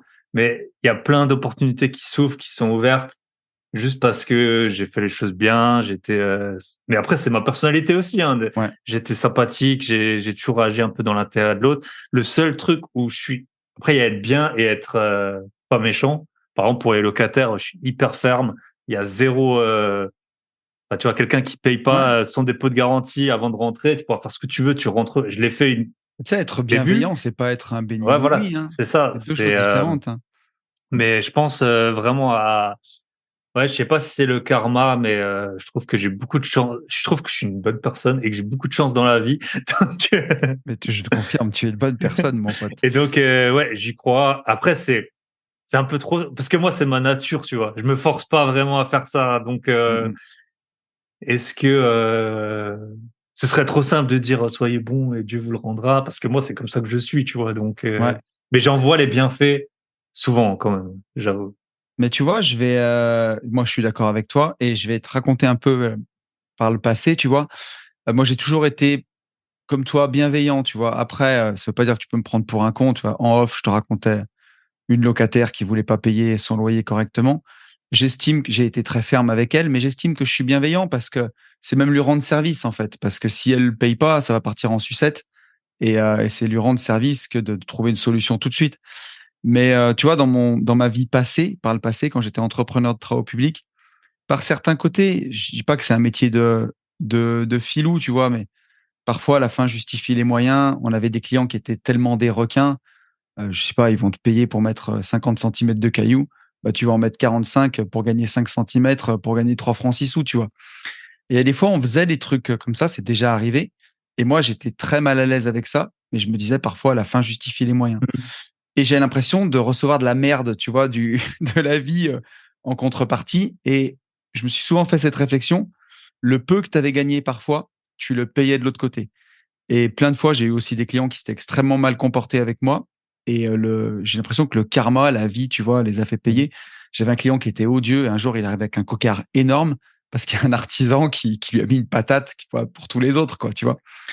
Et je me suis fait la promesse que quand je changerais de vie, tu vois, il y a 4 ans, je mentirais plus, mais même, tu vois, même un mensonge par omission, même arranger un peu la vérité. Je veux être honnête, dire qui je suis, ce que je fais, tu vois, et plus me cacher. Et comme toi, tu vois, depuis 4-5 ans, moi, j'ai l'impression que ma vie, elle est incroyable, tu vois, les opportunités que j'ai eues, les rencontres que j'ai faites, ma vie au quotidien, j'ai jamais l'impression de travailler, j'ai toujours l'impression de jouer. Et d'être honnête, d'être franc, sincère, et même quand personne te regarde, tu vois, pour reparler d'Andrew Tate, le faire que pour toi, je pense que c'est le meilleur cadeau que tu peux te faire. En fait, on en revient à la chaussette trouée. C'est un peu la même chose, tu vois. Ouais. Ce que tu fais en privé, c'est pas parce que ça se voit pas que tu peux pas être une ordure en privé ou quasiment, Non, et puis après, tu vois les gens et non, donc, puis je trouve que c'est aussi, tu vois, le bon côté de la transparence avec Internet et les podcasts, c'est que je fais vraiment l'effort parce que des fois, la caméra ou se filmer, c'est toujours un petit peu différent, tu vois. C'est toujours, des fois, c'est difficile. Après, maintenant, après 4 ans de contenu, c'est beaucoup plus naturel. Mais de ce que je vais dire dans un podcast, il faut que je puisse l'assumer dans la rue à quelqu'un, tu vois. Mhm. Et ce que je vais dire dans la rue à quelqu'un, il faut que je puisse l'assumer dans un podcast. Donc, tu es obligé d'avoir une cohérence globale dans ta vie. Et ça me rend heureux, tu vois. Et je t'en parlais avant. Mon notaire, il est venu animer mon mastermind division foncière. Il sait que je suis tonton mindset. Ma Mhm. banquière, mon banquier, je l'ai croisé ce matin, tu vois. Il m'a dit, ah ben, c'est génial. J'ai vu que votre activité d'internet, ça marchait bien. Je regarde vos vidéos. Et tu vois, j'ai pas à lui raconter une histoire ou à lui inventer un bobard ou je sais pas quoi. Et c'est agréable de vivre, tu vois, sans masque, en transparence. C'est fait du bien, quoi. Yes. Et je pense que c'est la principale qualité qu'on cherche chez les gens, c'est la cohérence, en fait. Ouais, Et si t'es pas cohérent, c'est là, t'as des gens, ils sont plus ou moins de bonne humeur, plus ou moins mais ce qui vraiment te choque et te frappe et qui peut mener au conflit, c'est vraiment l'absence de cohérence. complètement. Selon. C'est un enfer, des gens comme ça. Ou un jour c'est blanc, un jour c'est noir, où tu as l'impression d'avoir deux personnes différentes. Mhm. C'est sûr, comme tu dis. Bien. Alors, je vais lancer la suivante. Tac. Ah, punaise. Alors, celle-là, c'est la meilleure. J'embrasse toutes les compagnes, toutes les femmes. Parce que je Ah pense oui. pas que, parce que moi, j'ai eu plusieurs vies et j'ai eu beaucoup de friction par rapport à ce sujet. Mm. On va mettre nos après-ski là, ou notre planche de surf. Ça va être glissant. I went to IKEA about 3 years Donc, ago. Ikea, c'est tout bête, mais quand tu vois, j'ai Mm. entendu comme ça. I genuinely think it was one of the most depressing experiences of my life. I saw full-grown men on a Sunday morning. The sadness in the eyes. And his wife is like picking up a towel. You want this towel or this towel? And you can Donc, see. il dit, j'ai été au Ikea un dimanche et j'ai vu la chose, c'est l'endroit le plus déprimant du monde. J'ai vu des hommes adultes en train d'être avec leur femme qui lui demandent de choisir une serviette ou une autre.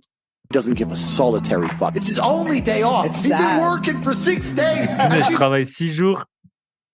We need to go IKEA, Steve. He's like, oh, can't we not go? We need towels, Steve. And Une he's serviette, Steve, standing there. And she's like, which towel, Steve? And he's like carrying the baby pour les off. bébés. Oh, I don't know. I Which don't one do know. you like, babe? I'm like, oh, this whole place is just depressing me.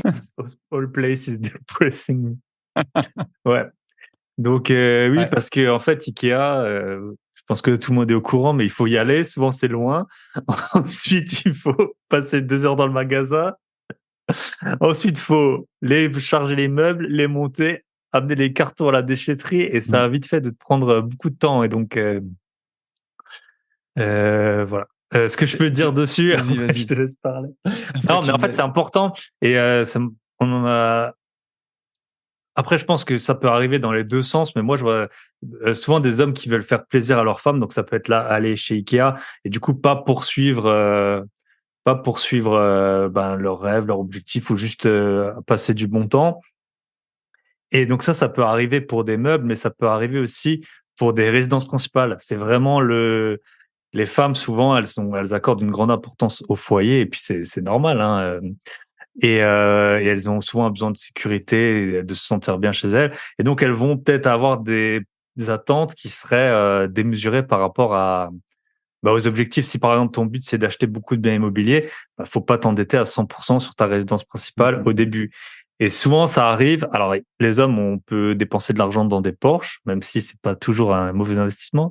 Mais par contre, voilà, c'était en fait faire plaisir à son conjoint. Après, quand t'es un homme, tu vois plutôt les travers qu'il peut y avoir dans la relation homme-femme du côté de l'homme. Sûrement que pour les femmes, il y a aussi d'autres travers du style le mari qui te laisse beaucoup de responsabilités dans le couple, alors que Parce que c'est l'inverse de ça, en fait. L'homme, il prend pas ses responsabilités et la femme les prend.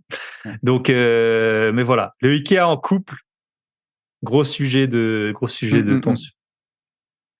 Je sais pas Ouais. si tu veux Là, si, ajouter je vais le mettre dans la sauce. Non, mais alors, je vais te dire, on va vanner un peu, on peut vanner certains hommes, mais là, il est surtout sévère avec les hommes enfin, on peut prendre de la façon dont on veut, mais si t'as pas envie d'y aller au Ikea, si t'as travaillé, comme il dit, 6 jours de la semaine et que le dimanche, t'as pas envie d'aller choisir des serviettes à Ikea, pourquoi t'y vas, en fait? Tu vois? Parle-lui à ta femme, explique-lui que t'as pas le temps, que tu as des rêves à poursuivre, que tu as travaillé 6 jours pour ton patron et que le 7e jour, c'est pour les invests, c'est pour autre chose, et n'y va pas. Tu vois, moi, dans mon foyer, si ça tenait qu'à moi d'acheter des serviettes, quand j'en ai besoin, j'ai pas le temps d'aller à Ikea. Mon temps, il est trop précieux pour que je prenne la bagnole. L'Ikea, il est à 45 minutes de chez moi. Je fasse 1h30 de route aller-retour et que je choisisse dans les rayons et tout. J'ai aucun plaisir. J'ai aucune valeur ajoutée. Ça me saoule. Je vais aller sur Amazon. Je vais regarder les serviettes, tu vois, qui ont la meilleure note, machin.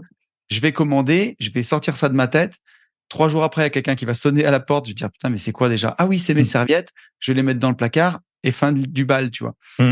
Et si ma compagne, elle a trop envie de serviettes, eh ben, je vais. La phrase que je pensais jamais entendre. je vais lui confier. Je vais lui confier si elle, ça lui fait plaisir, qu'elle a envie de choisir et tout. Ben, je vais lui déléguer cette tâche. Enfin, en tout cas, pas lui déléguer, mais si en tout cas c'est important pour elle, ben, il y a aucun problème. Elle peut y aller, elle choisit. Et moi, ce qu'elle aura choisi, ça m'ira, tu vois. Mais il y a un moment où le problème, c'est de vouloir faire plaisir à tout le monde, en fait, et de passer tout le monde avant toi. Au final, qu'est-ce que ça fait? Tu vois, j'ai un des bouquins derrière, je crois qu'il s'appelle No More Mr. Nice Guy, tu vois, d'arrêter d'être gentil, parce que les gens qui sont tout le temps gentils finissent un jour par devenir horribles. Parce que tu fais tout le temps passer les autres avant toi. Donc là, tu vas à Ikea, tu passes ton après-midi à choisir des serviettes, alors que je parle du réel, hein, t'en as rien à branler, ça te gonfle. Donc, tu ronges ton frein. Le samedi d'après, tu vas aller faire le marché alors que tu n'as pas du tout envie. Le samedi d'après, tu vas aller faire une marche alors que tu n'as pas du tout envie. Et un jour, tu vas exploser, tu vas être odieux, tu vas foutre en l'air ton couple, ta famille, tout, et personne va comprendre pourquoi. Alors que tu as fait que des trucs qui n'avaient aucun sens pour toi. Alors que si tu expliques aux gens et que tu parles avec ton cœur et que tu dis, écoute, je travaillais toute la semaine, et ce boulot, il me plaît pas. Et ce qui est important pour moi, c'est de changer de vie. Et j'ai besoin de passer du temps pour mes investissements. Ça a du sens. Parce que sinon, ça va me rendre malheureux. Comment veux-tu que la personne, elle soit mauvaise contre toi? Elle va dire, c'est bon, chérie, t'inquiète. Je m'occupe des serviettes. Occupe-toi des invests. Et voilà. Ouais, c'est important. Mettre les choses au clair, c'est la situation est parfaitement interchangeable entre les hommes et les femmes. Bien sûr. Mais moi, je connais quelqu'un comme ça parce que moi, par exemple, je veux pas de maison. Je voyage beaucoup. Après, j'ai pas d'enfants et tout ça. Et je connais quelqu'un à qui j'en parlais. Il m'avait expliqué qu'elle était en couple et que son conjoint, il voulait une maison. Et elle lui avait dit, au début, je te préviens, je toucherai à aucun végétaux, jamais. Au moins, c'était clair, c'était dit. Et, et voilà, elle l'a jamais fait. Bah et, ouais. du coup, elle supportait pas les inconvénients qu'elle avait pas choisis. Et ça peut être pour les vacances, ça peut être pour les invests. Et un autre point que je voulais rajouter, c'était moi, mon premier appartement, je l'avais acheté neuf. C'était pas du tout une mauvaise affaire. Bon, j'avais bien cherché et tout, j'avais bien comparé avec l'ancien et tout à l'époque. C'est dans une ville chère, mais c'était pareil. Il fallait choisir les interrupteurs, la hauteur du balai de toilette, tout ça. Et puis ma compagne de l'époque, je lui avais tout délégué. Hein. Je lui avais dit, moi, j'ai aucun avis sur les interrupteurs. Fais ton truc. Et ça s'est très bien passé. Je me suis jamais plaint des interrupteurs et on s'est jamais fâché par rapport à ça. Donc voilà, s'il y a quelque chose qui vous plaît pas et que quelqu'un d'autre a une appétence à le faire, eh ben, faites-le. Mais surtout, vous séparez pas. C'est la pire décision d'un point de vue patrimonial que vous puissiez avoir. Encore aujourd'hui, j'ai lu, c'est Alec Baldwin. Non, il y a un acteur qui se sépare. Il a déjà fait un premier divorce qui lui a coûté 180 millions. Et et là, il va y en avoir un autre où ils ont décidé d'une pension alimentaire de $250,000 Mon Dieu. par mois. Et ils sont pas sûrs que ça suffise pour le train de vie. Donc voilà, vous savez, faites les choses avec amour. Prenez soin de vos conjoints, mais prenez soin de vous-même d'abord. C'est très important. Ouais, et puis parlez-vous, quoi. Yes. On peut faire conseiller conjugaux. C'est ça. Et Andrew Tate aussi. Allez hop, je vous en mets une. How does taxes work? Why do you care about Ah, taxes on money you've not donc made? là, c'est sur les taxes. Rich people, we just want money. We don't care about the problems that come with money. People like Kaloi come up with problems before they even have the money. Donc il dit, pourquoi tu te soucies des taxes avant que tu aies gagné de l'argent? About the tax. Fuck the tax. Get paid and then worry about the tax. Oh no, Sois I have payé to et après tu te money I need to soucieras worry des taxes. about the tax. And you can get an accountant for a couple $100 and you can fix it. You're putting blocks in your own way. Tu mets des blocs sur ton propre chemin.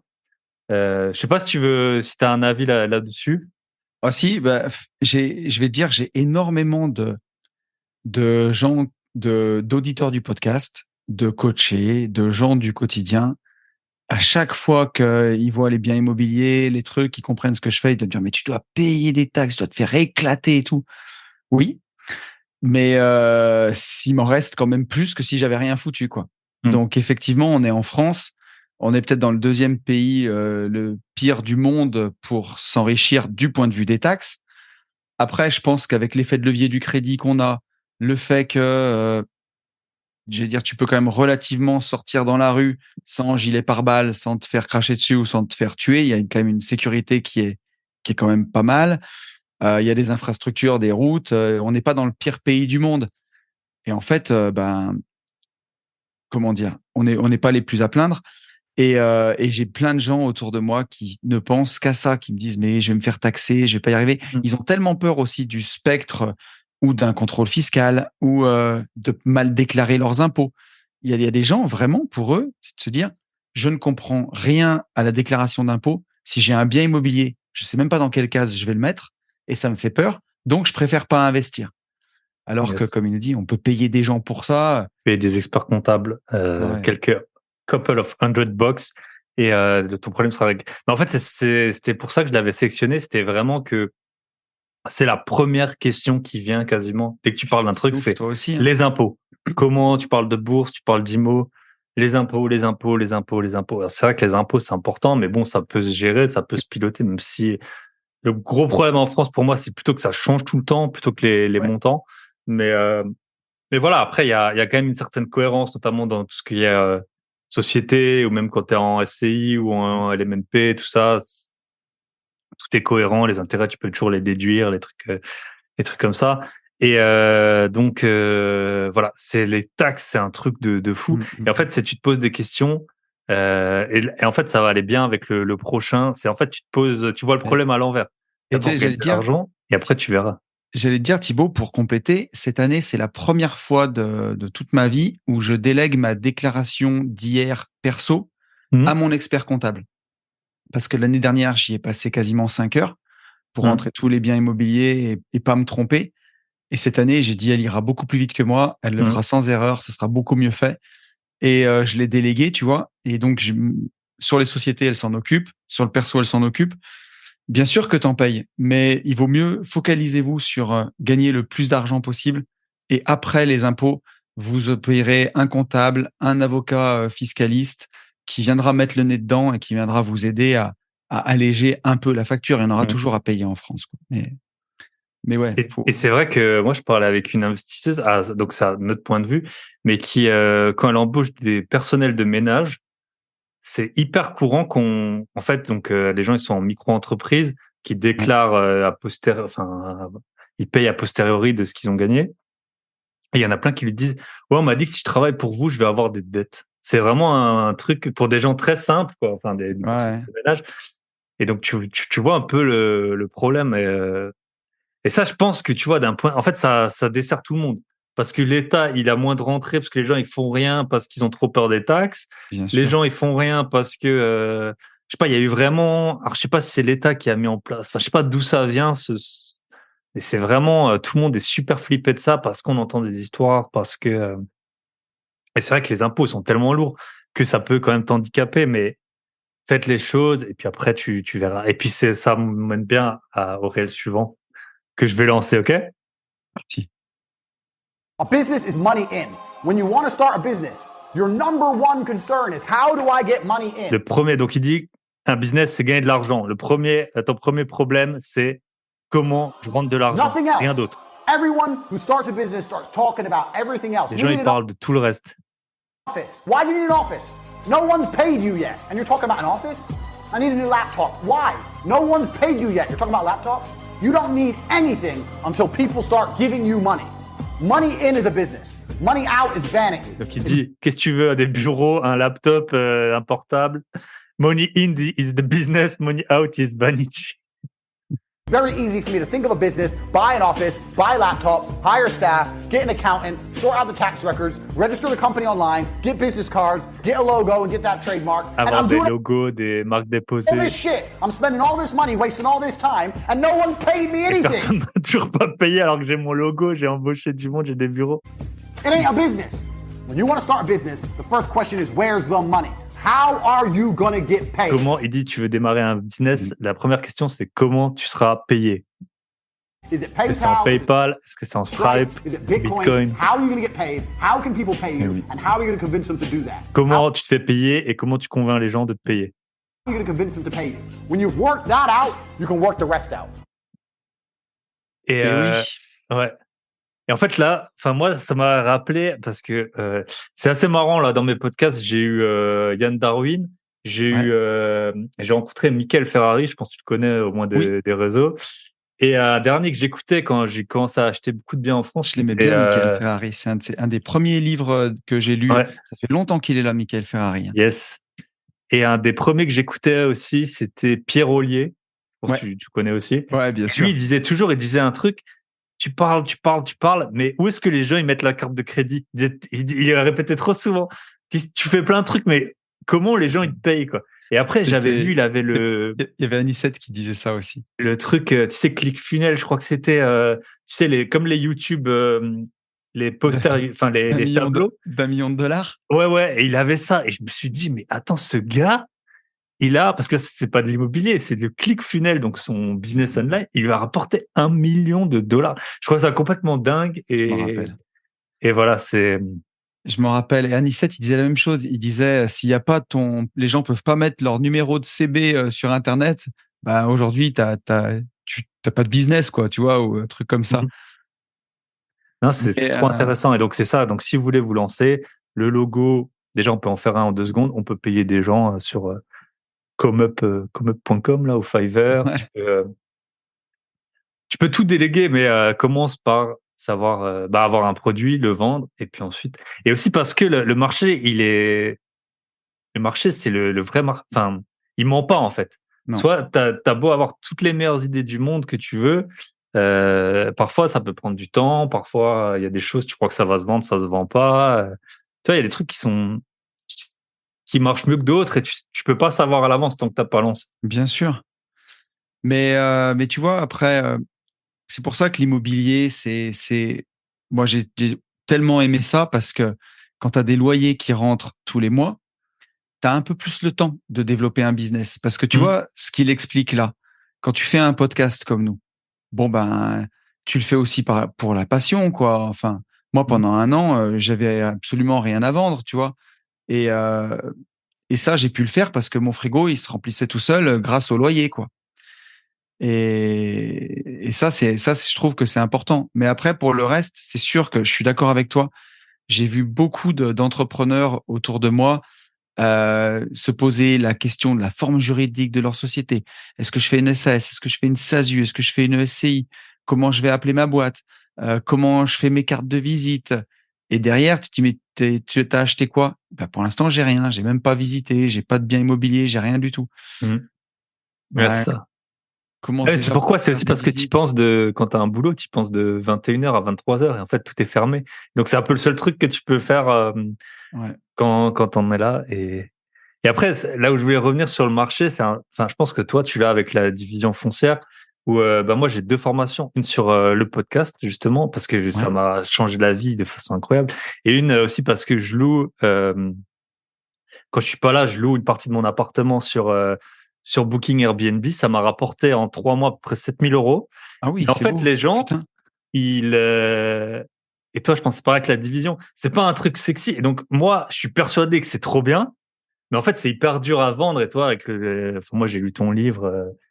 Oui. C'est quand même technique, quoi. Je veux dire, donc. Ah ben, la division, oui, tous les deux, c'est un truc de niche, quoi. Voilà. On est persuadé du bienfait du truc, que ça marche, et du coup, tu pourrais être tenté vas-y, je vais tout créer, je vais tout mettre en place parce que mon truc, ça marche. Je suis sûr que ça marche, mais ça marche pour moi, mais c'est pas sûr que les gens, ils vont l'acheter pour autant. Et donc, c'est un peu un biais que, peu importe l'idée que vous avez, d'abord tu vends et après tu. Mais c'est sûr, tu vois, alors moi, j'ai toujours voulu, quand on a fait des formations, tu vois, pour l'aspect business en ligne, j'ai toujours voulu les créer parce que je pensais qu'elles avaient une utilité et je pensais qu'elles étaient importantes. Et après, les vendre. J'ai jamais vendu, tu vois, sans avoir tourné la formation, par exemple. Mais typiquement, une de celles qui s'est le plus vendue, c'est ma formation ETF. Ça a vraiment cartonné. Mais la formation finance perso, pour moi, c'est la base. Elle est plus importante que la formation ETF. Mais c'est pas sexy, quoi. Les gens, ils ont pas envie de faire leur compte. Ils ont pas envie de voir la réalité en face des finances perso, parfois. Et du coup, pour moi, c'est une des plus importantes et c'est celle que j'ai le moins vendue. Et alors, bon, heureusement que je l'ai fait quand même parce qu'elle s'est vendue quand même. Mais heureusement que j'ai pas basé tout mon business là-dessus, tu vois. Et surtout, heureusement qu'on a les loyers à côté parce que bon, ça rapporte pas encore autant qu'Andrew Tate, quoi. Yes. Mais je veux dire, en tout cas, c'est important quand vous créez un business, de se focaliser sur comment vous allez rentrer de l'argent. Puis tu sais, avec la mode des startups, du cash burn, des startups qui se vendent des millions, qui sont même pas rentables ou qui ont même pas de business model ou même pas de clients. Moi, je suis encore un vieux de la vieille, quoi. Une entreprise qui fonctionne, c'est une entreprise qui a des clients, qui rentrent de l'argent, quoi. Yes. Ouais, ça, c'est vraiment important et t'es pas, et pour moi, enfin, tu me diras ton avis, mais t'es entrepreneur quand tu rentres de l'argent, justement, et après, t'as beau avoir tout le staff, tu peux développer le meilleur logiciel du monde, si t'as pas de clients, t'as pas de clients, et, et vendre, c'est la base de tout. En fait, soit tu vends, enfin, Ouais. si tu sais pas vendre, ou si tu vends pas, t'as beau avoir toutes les idées du monde. Et c'est vrai que, en France, on a un peu les deux. Donc, parfois, les entrepreneurs, voilà, ils sont vus d'une certaine façon, mais les start-upers sont un peu encensés, alors qu'en fait, c'est pire que des fonctionnaires, quoi. Ils vivent de subventions et de levées de fonds de gens qui ont trop de fric, quoi. Enfin, la plupart, c'est ça. Donc, j'avoue que j'ai un peu de mal avec ça parfois. Ouais. Moi, j'avais un pote, il avait un pote à lui, il avait un genre de créé, bon, c'était pas si idiot, c'était une sorte de Blablacar, mais des parkings. Quand t'es pas là, les gens, ils peuvent se garer à ta place. Mais leur truc, ça a jamais marché, mais il m'a dit les subventions qu'ils ont eues des régions et tout. C'est vrai qu'à la base, l'idée est pas mauvaise. Et puis après, faut un peu soutenir certaines boîtes pour qu'il y en ait qui fonctionnent. Mais ils ont vécu, les gars, des années, et sans suivi. En fait, c'est aussi ça, on prend enfin, c'est de l'argent public, on le donne et après, à la limite, faudrait donner un petit peu moins et puis payer un mec qui a déjà réussi pour les suivre. Ça, c'est jamais arrivé, quoi. Non, on est d'accord. Yes. Bon, allez, je propose qu'on en fasse encore 2. Ouais. Allez, hop. The next 2 weeks, every time you spend money, even if it's a pound, write down how they got it from you. I'm like, what do you mean? I'm like, all right, cool. You're walking down the street, you're going to Starbucks, you buy a coffee. Why did they take your money? Pendant les 2 prochaines semaines, tu notes tout l'argent que tu dépenses et pourquoi en fait tu le dépenses. Wanted coffee. Did you only want a coffee because you saw Starbucks, or did you want coffee beforehand? Why did you want their coffee and not another coffee? Did you buy a cake as well? Why did you buy a cake? All right, cool. So now you identified how they took your money. Pendant 2 semaines, tu as fait tes comptes. Mais ça, c'est pas vraiment finance perso, c'est plutôt business, quoi. Ouais. Then realize how they could have took more of your money. You bought a cake, but you didn't buy a sandwich. Why? The sandwiches weren't on display, or they looked cold, or they looked rubbish, or the woman who was serving me was old and ugly. Maybe she was young. Un truc et pas un autre, parce que la fille qui te sert, soit elle est vieille, soit elle est young and cutie. You talk to me about bologna sandwiches or a ball. So you need to start identifying how your money is taken from you, because once you identify how your money is taken. Il y avait un petit bug, mais. From you can start to actually intelligently think about how you can take money from other people. Donc il dit voilà, pourquoi tu fais ça? Parce qu'après tu vois d'où l'argent il vient. Et je trouvais que c'était une très bonne idée si vous cherchez à lancer un business, c'est de regarder où tu dépenses ton argent et est-ce que tu peux t'en inspirer.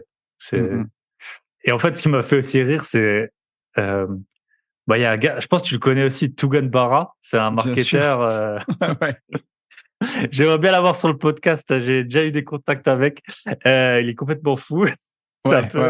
Et Et en tout cas, lui, il disait que donc c'est un gars, il est assez fort, très bon même en marketing, qu'en fait pour son service client, c'était lui-même ou son équipe, mais qui mettait une photo d'une fille un peu jolie et qui l'appelait genre Jessica, en charge des relations clients. Et c'est vrai que qu'on le veuille ou non, Et tu ouais. t'interagis par rapport à la personne qui te vend un truc. Et Bah, donc, Tougan, extrêmement clivant, hein. ah ouais. Mais par contre, niveau marketing, moi, j'écoutais quand même plusieurs. Et puis il fait des émissions très longues, il analyse des Mmh. pages de vente. Et j'ai toujours aimé les mécanismes de vente, comprendre tout ça, parce que pour moi, quand tu sais vendre, tu mourras jamais de faim. Que tu saches vendre un appartement, un terrain, ou même toi-même, hein, te vendre si tu cherches du travail, ou vendre tes idées, comme on fait dans le podcast. Mmh. Pour faire passer nos idées, quelque part, c'est aussi un peu de la conviction, un peu de la vente, pour montrer qu'elles te tiennent à cœur et tout ça. Bah, tu mourras jamais de faim. Et ouais, Tougan, il est assez exceptionnel. Mais pour répondre tu vois, à Andrew Tate, j'ai un livre que j'ai lu, tu l'as peut-être lu, de Robert Cialdini, Influence et manipulation. Mmh. Si tu le connais. Yes. Et ce bouquin est dingue. Il te montre aussi toutes les techniques de vente vraiment, on va dire, agressives des marketeurs et la manipulation parfois qui est cachée derrière, pas pour que tu apprennes à manipuler les autres, mais pour que toi, tu te fasses pas avoir. Et là, c'est un peu ce qu'il nous dit, quoi. Si tu as acheté un café au Starbucks, est-ce que tu voulais vraiment un café? Ou est-ce que tu as vu la pub du latte Mmh. macchiato et tu t'es laissé emballer? Et ainsi de suite. Et voilà, de faire attention à tout ce marketing parce que la rat race, elle arrive pas pour rien. Il y a Mmh. beaucoup de gens qui sont sensibles à tout ça. Moi, je sais que j'ai Mais on l'est tellement tous, que vécu. tu le veuilles ou On l'est non, tous. on l'est tous. Tu vois, il y a dans le Mm. livre, je pense que c'est dans ce livre, il parle d'une secte ou je sais plus qui donne des fleurs ou je sais plus ce que c'est. Et en contrepartie, il demande après aux gens une pièce, tu vois, il le donne gratuitement. Après, Ouais. on l'a tous vu avec soit des bibles, soit Oui, quand tu bien vas sûr.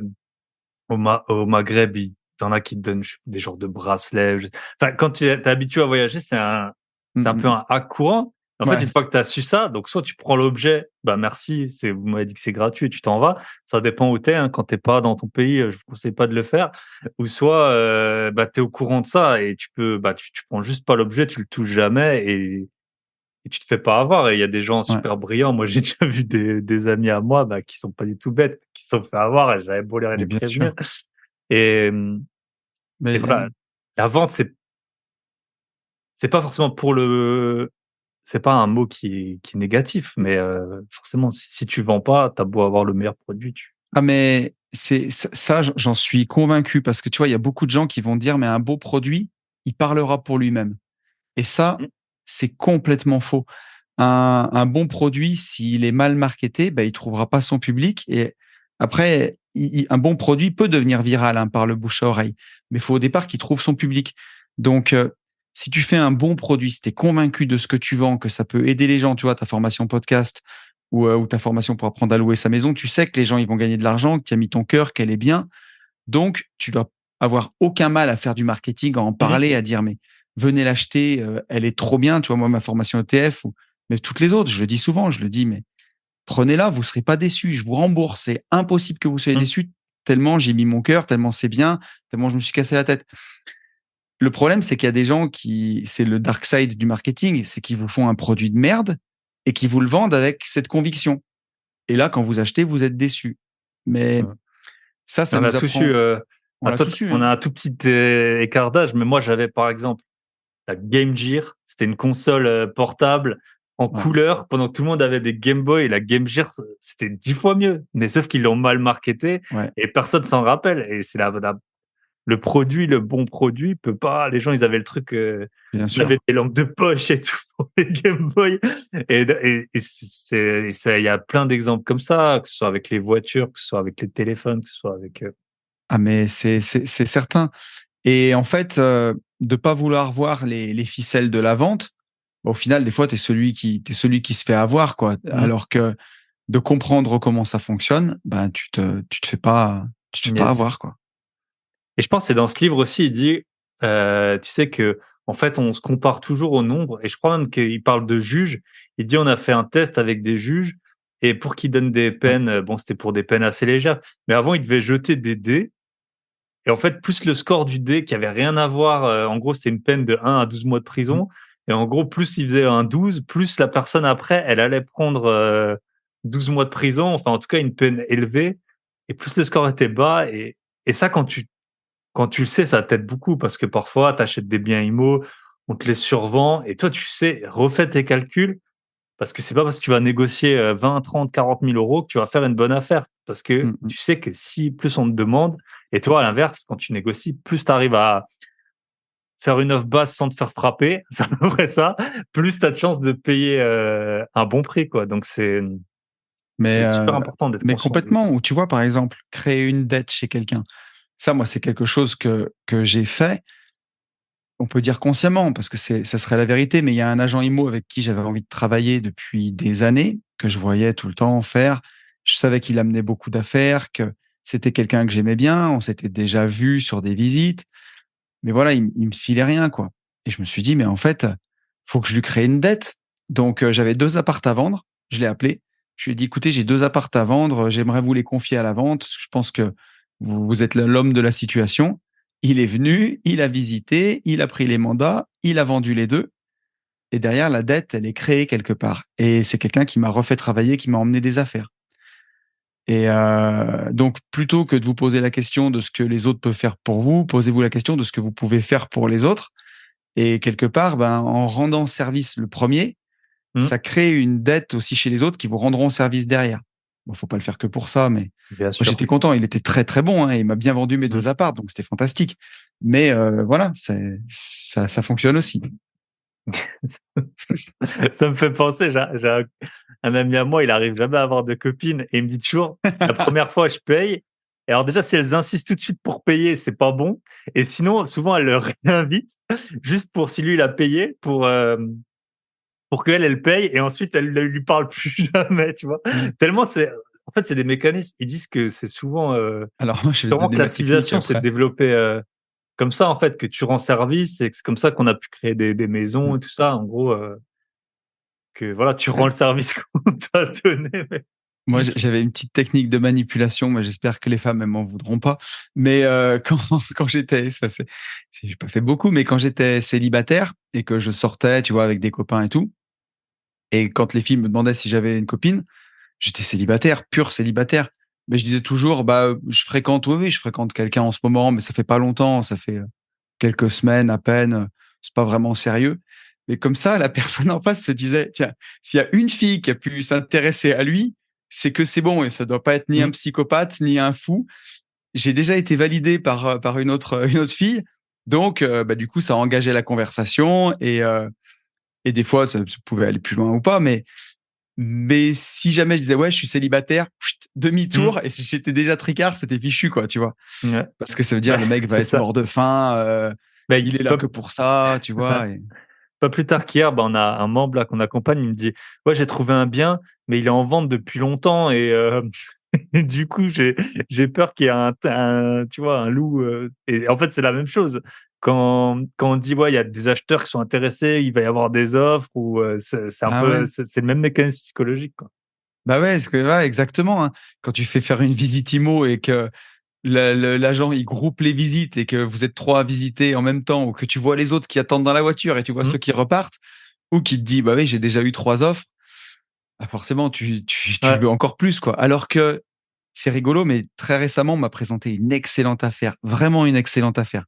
J'ai fait mon offre, elle est passée en off market et je cherche encore le problème, tu vois. Là j'ai rendez-vous pour c'est signer ça. le compromis dans 15 jours et je me dis elle est où la couille? J'ai tout visité du Non, sol au c'est ça. plafond. Et voilà, des fois, tu te dis. Et Alors comme que quoi, on si voit on que c'est était, humain et que c'est vraiment bien d'en être ouais, conscient, je pense. si on était 4 à se battre, je me dirais, putain, je suis content, c'est moi qui l'ai eu, tu vois. Et là, j'ai quand même un petit doute. Donc, Ouais. c'est rigolo, ces biais humains. Yes. Donc, lisez Robert Cialdini, Influence et C'est Manipulation. ça. Allez hop, j'en lance encore une petite. The coolest thing about being rich, because I'm a little bit rich now. Having money in and of itself really isn't that interesting. Il dit, ce qui est cool quand t'es riche, avoir l'argent, en fait, c'est pas ça qui va te rendre heureux. You buy the car, you buy the watches, you buy some clothes, blah, blah. It's boring. It's only cool to sit there with my brother in the fucking Nurse Rat restaurant with Salt Bae being an idiot, spending 15 G's and saying, do you remember when we didn't have a penny? 15 grand for dinner? We never had 15 grand in our savings account in our lives. Do you remember that time we were living off those 10p packs of noodles for 2 weeks? You need this juxtaposition. There is no light without dark. You will not appreciate your six-pack unless you didn't have one and you had to earn it. That's how the world works. Avec la musique et tout. Ouais, voilà, c'est un mélange de Metz et de Rocky. Ils sont forts, hein, ceux qui ont fait. Et là, voilà, on voit, tu vends les abonnements pour Andrew Tate, tu mets le petit réel, tu le coupes, vous avez pas la vidéo, mais tu vois la Bugatti Chiron, tu vois les trucs. Donc, il dit, voilà, en fait, l'argent, ça sert à rien tant que... Et en fait, je l'avais pris pour 2 raisons. Tant que t'as pas... En fait, il dit qu'il avait rien, qu'il mangeait des yum yum, là, 10 pence ou 10 penny. Et que maintenant, il peut dépenser 15 G, donc je pense que ça veut dire $1,500, chez Soulby, là, celui qui met le sel sur sur la viande. Et en fait, ce que je trouvais cool, c'était et pareil pour ton six-pack. On salue David, le plaquiste. On sait que tu l'avais dès le départ, hein, alors que nous, enfin, moi, je le vois pas, le mien. Et j'y suis pas loin sur le mien. Eh ben, bravo. Ouais, j'y suis pas bien loin, là. Même maintenant que t'as dit à tout le monde ta technique de drague, ça sert plus à rien. Ouais, puis moi, c'est justement pour ça. Bon, les scraps, je suis plus un cœur à prendre. Moi, tu vois, ma technique de drague, elle a marché il y a 6 ans. Maintenant, je suis bien. Maintenant, voilà. Tu vas pas chez Ikea, mais t'as le six-pack pour le bien de ton couple. Exactement. Non, en fait, ce que je trouvais bien, c'était, effectivement, moi, c'est quand j'étais étudiant, alors je n'étais pas du tout pauvre et tout, mais j'avais vraiment pas un rond, et c'est comme ça que j'ai lancé les premiers business, j'ai acheté, revendu des vélos, des consoles et tout ça. Et ensuite, j'ai eu mon premier boulot, j'étais pas super bien payé, et c'est là, en fait, c'est sûr que tu vois que c'est le contraste qui te rend heureux.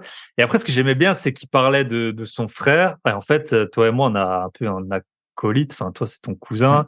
Et puis moi, c'est Michel que vous avez entendu sur certains podcasts. Voilà. Tu peux me donner ton avis à quel point pour toi c'est important. Enfin, moi, je m'en rends bien compte que c'est essentiel à profiter, et puis d'avoir quelqu'un avec qui partager une personne. Moi, je te promets, je peux y aller, Thibaut. Ouais, vas-y. Ouais. C'est ce contraste, moi, qui me rend aussi heureux, parce que, ceux qui sont fidèles de mon podcast le savent, mais ma vie avant, c'était pas toujours drôle, c'était compliqué, c'était difficile, et d'avoir ce contraste aujourd'hui entre la vie que j'expérimente maintenant et ce que j'ai eu avant. Et moi, je me réveille, j'ai toujours la pêche. Je suis jamais triste. Enfin, bien sûr, si demain je perds un proche, je vais être triste forcément, mais pour les choses du quotidien, j'ai toujours la pêche. Je suis jamais triste, parce que il suffit que je repense à une de mes journées il y a 5 ans et je me dis, mais la pire journée que j'ai aujourd'hui, elle est meilleure que ma meilleure journée d'il y a 5 ans. Donc, et souvent, tu vois, dans le réel, il dit, c'est pas cool d'acheter des bagnoles. Ce qui est cool, c'est d'être avec mon frère et de se dire, rappelle-toi quand on bouffait des pâtes à 10 pence, tu vois, et regarde aujourd'hui ce qu'on peut faire. Et effectivement, avec mon associé, c'est souvent qu'on se le dit, on est tous les deux, tu vois, on va manger dans un petit resto. Alors nous, c'est pas chez Salbé, tu vois, mais dans un petit resto de campagne. Et je dis, tu vois, mec, on peut se payer à midi nos 2 plats du jour, tu vois, avec un petit caf, 40 balles. On doit rien à personne, on le doit qu'à nous-mêmes. Et rappelle-toi, il y a des années, comme c'était galère, comme on n'était pas bien, comme on était tout le temps en stress. Regarde aujourd'hui, on veut bosser, on bosse, on veut pas bosser, on bosse pas. Et ouais, ce contraste, il est important. Et moi, je suis content de l'avoir vécu, tu vois, dans ce sens-là. Et que ça a été dur avant, parce que aujourd'hui, j'apprécie vraiment. J'apprécie tout. Yes. Et l'acolyte, voilà, t'es ravi qu'en plus il ait connu l'acolyte, un peu ouais, bien sûr. Et puis, comme tu dis, le partage, ça aurait pas la même saveur tout seul, forcément. Puis, mine de rien, tu vois, quand on a des succès en immobilier, toi, tu as déjà revendu, tu as déjà pris des gros billets chez le notaire quand tu revends quelque chose. C'est des sommes qui sont parfois difficiles à partager avec des proches ou avec des gens du quotidien. Tu vas gagner une somme, ton copain, il a mis 50 son salaire, tu vois. c'est compliqué de le partager. Et alors qu'avec ton acolyte, voilà, tu peux le partager avec lui et chacun, enfin, réciproquement, sait la valeur que c'est. Et, et c'est puissant d'être Et il connaît reconnu tout le chemin aussi, c'est ça. connaît tout le Regarde chemin, tu pas vois. juste l'arrivée. Il suffit juste de se regarder dans les yeux et t'as compris, quoi, tu vois. Ça, c'est vrai que c'est précieux. Yes. Bon, on finit avec un petit dernier. Allez, avec plaisir. Allez hop, au hasard, celui-là. Having $5 Ah million ouais, très bon. when you're young is much better than having billions when you're 70. What the fuck are you gonna do with money when you're old? Il dit, donc avoir 5 millions quand t'es jeune, c'est bien mieux qu'avoir des milliards quand quand t'es vieux. Qu'est-ce que tu vas faire? Dick doesn't work. You're tired. You don't want to go places. You're decrepit. You're slow. There's nothing left to do at that age. On top of that, life when you're young is a completely different experience. Il dit, qu'est-ce que tu vas faire? T'es lent, t'es fatigué quand t'as 70 ans. Bon, mes parents, ils sont en forme, hein, mais ils ont pas encore 70 ans, mais. Ouais. Mais ils ont pas de billions, malheureusement. Enfin, tant mieux pour eux, je pense. Sinon, leur vie serait aussi beaucoup plus compliquée. When I drive my Lamborghini, the reason everyone stares is because there's a young man in the Lamborghini. If I had gray hair, no one would give a fuck. Oh, it took 65 years and he can afford a car. No. As opposed to, who the fuck's this young stallion? Who's this G? Pushing this car, what the fuck is he doing? That's how you need to live your life. Ah putain, donc, quel yes, coquin. Yes. Bah, celui-là, je l'ai pris parce que tous les deux, on a un livre, je pense qu'on apprécie beaucoup, L'autoroute du millionnaire. Oh oui. Et bah, je te laisse parler si tu veux. Je pense que t'as des choses à nous raconter. J'ai beaucoup parlé déjà. Ouais, non, mais je t'en prie. Mais c'est l'autoroute du millionnaire, c'est un livre excellent et justement où il t'explique des hacks pour arriver plus vite à la richesse.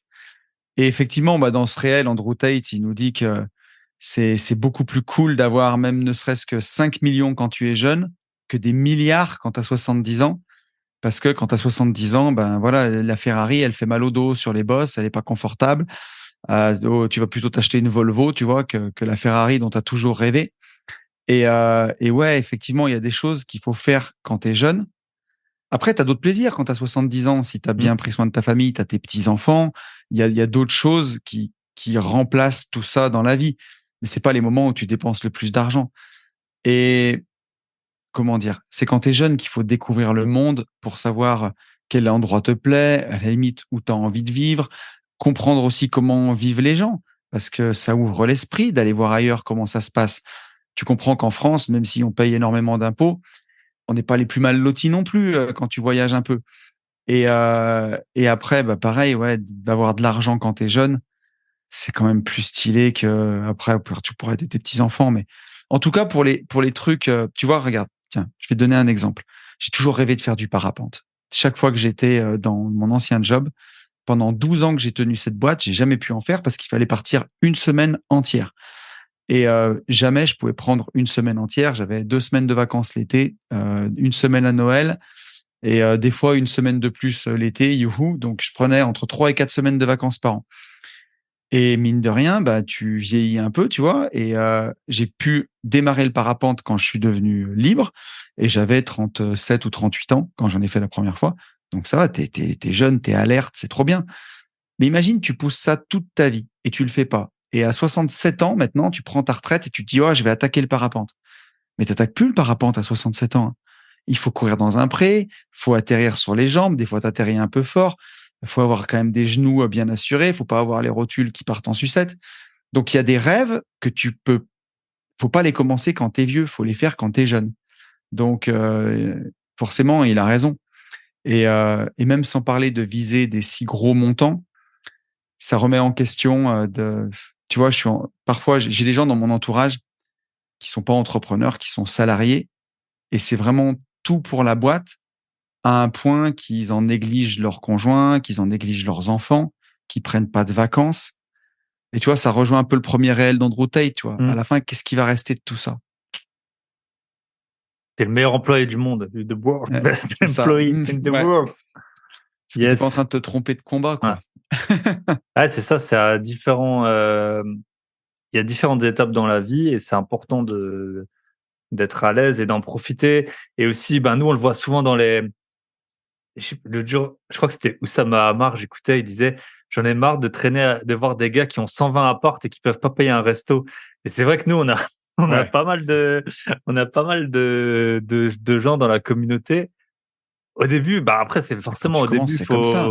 faut y aller, mais il y a un moment, quand t'approches des 40 ans, commence à kiffer, quoi. Même avant, un peu, Ouais. parce que sinon, tu vas jamais y arriver. Et puis ensuite, les gens à côté de toi, il y a des choses qui se passent, il y a des choses qui, c'est pareil, voilà. Si tu négliges ton couple, que t'as pas de couple, tu te dis bon, je bosse. Après, t'as 40 ans, t'as 3 millions, t'habites au fin fond des Vosges et il y a personne qui est comme toi. Ouais, forcément, parce qu'il y a personne qui a grandi en même temps que toi. Et puis, Mais par contre, je suis un peu d'accord avec toi sur ce que tu dis. C'est pour ça qu'il faut commencer jeune ou mm, qu'il faut utiliser des raccourcis, des hacks, parce que plus tu avances en âge, plus c'est dur de se priver quand même. Tu vois, quand tu commences à avoir 40 ans, 45, entre 40 et 50, la plupart des gens, s'ils ont investi jeunes, ils ont fini leur crédit de maison, par exemple, tu vois. Donc, ils commencent à récupérer, même s'ils sont salariés, un pouvoir d'achat qui est un peu plus sympa et à faire des trucs dans tous les sens. Si toi, c'est le moment où tu commences juste d'investir, des fois, c'est vraiment frustrant. Il faut une grosse force de caractère et il faut utiliser, voilà, les années que tu as perdues, il faut retrouver l'effet de levier. Donc, investir plus fort, faire des gros achats-reventes. Mais effectivement, il y a un moment, il faut commencer de kiffer. Je suis d'accord avec toi. La vie passe trop vite, puis on ne on sait pas sait quand jamais ça quand t'as s'arrête. fini, hein. C'est ça, hein. Mm. Et sur sur ces bonnes paroles, j'espère que vous avez apprécié. Bon, Ouais, inutile c'était de un vous dire, plaisir. filtrer certains réels d'Andrew. Mais voilà, il donne la pêche, il donne la motivation. Parfois, c'est de ça dont on a besoin. Mm.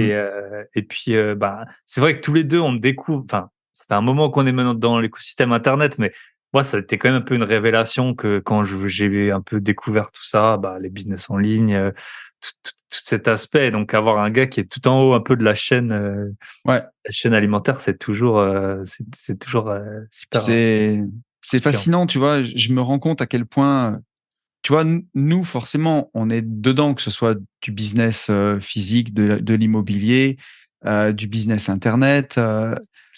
Et alors, bien sûr, c'est sans commune mesure avec la fortune d'Andrew Tate, mais je trouve ça motivant. Mais par Mm. contre, je me dis, pour celui qui est complètement hors de tout ça, les punchlines, elles sont violentes, hein. Ah ouais, non, Là, c'est des gifles, hein.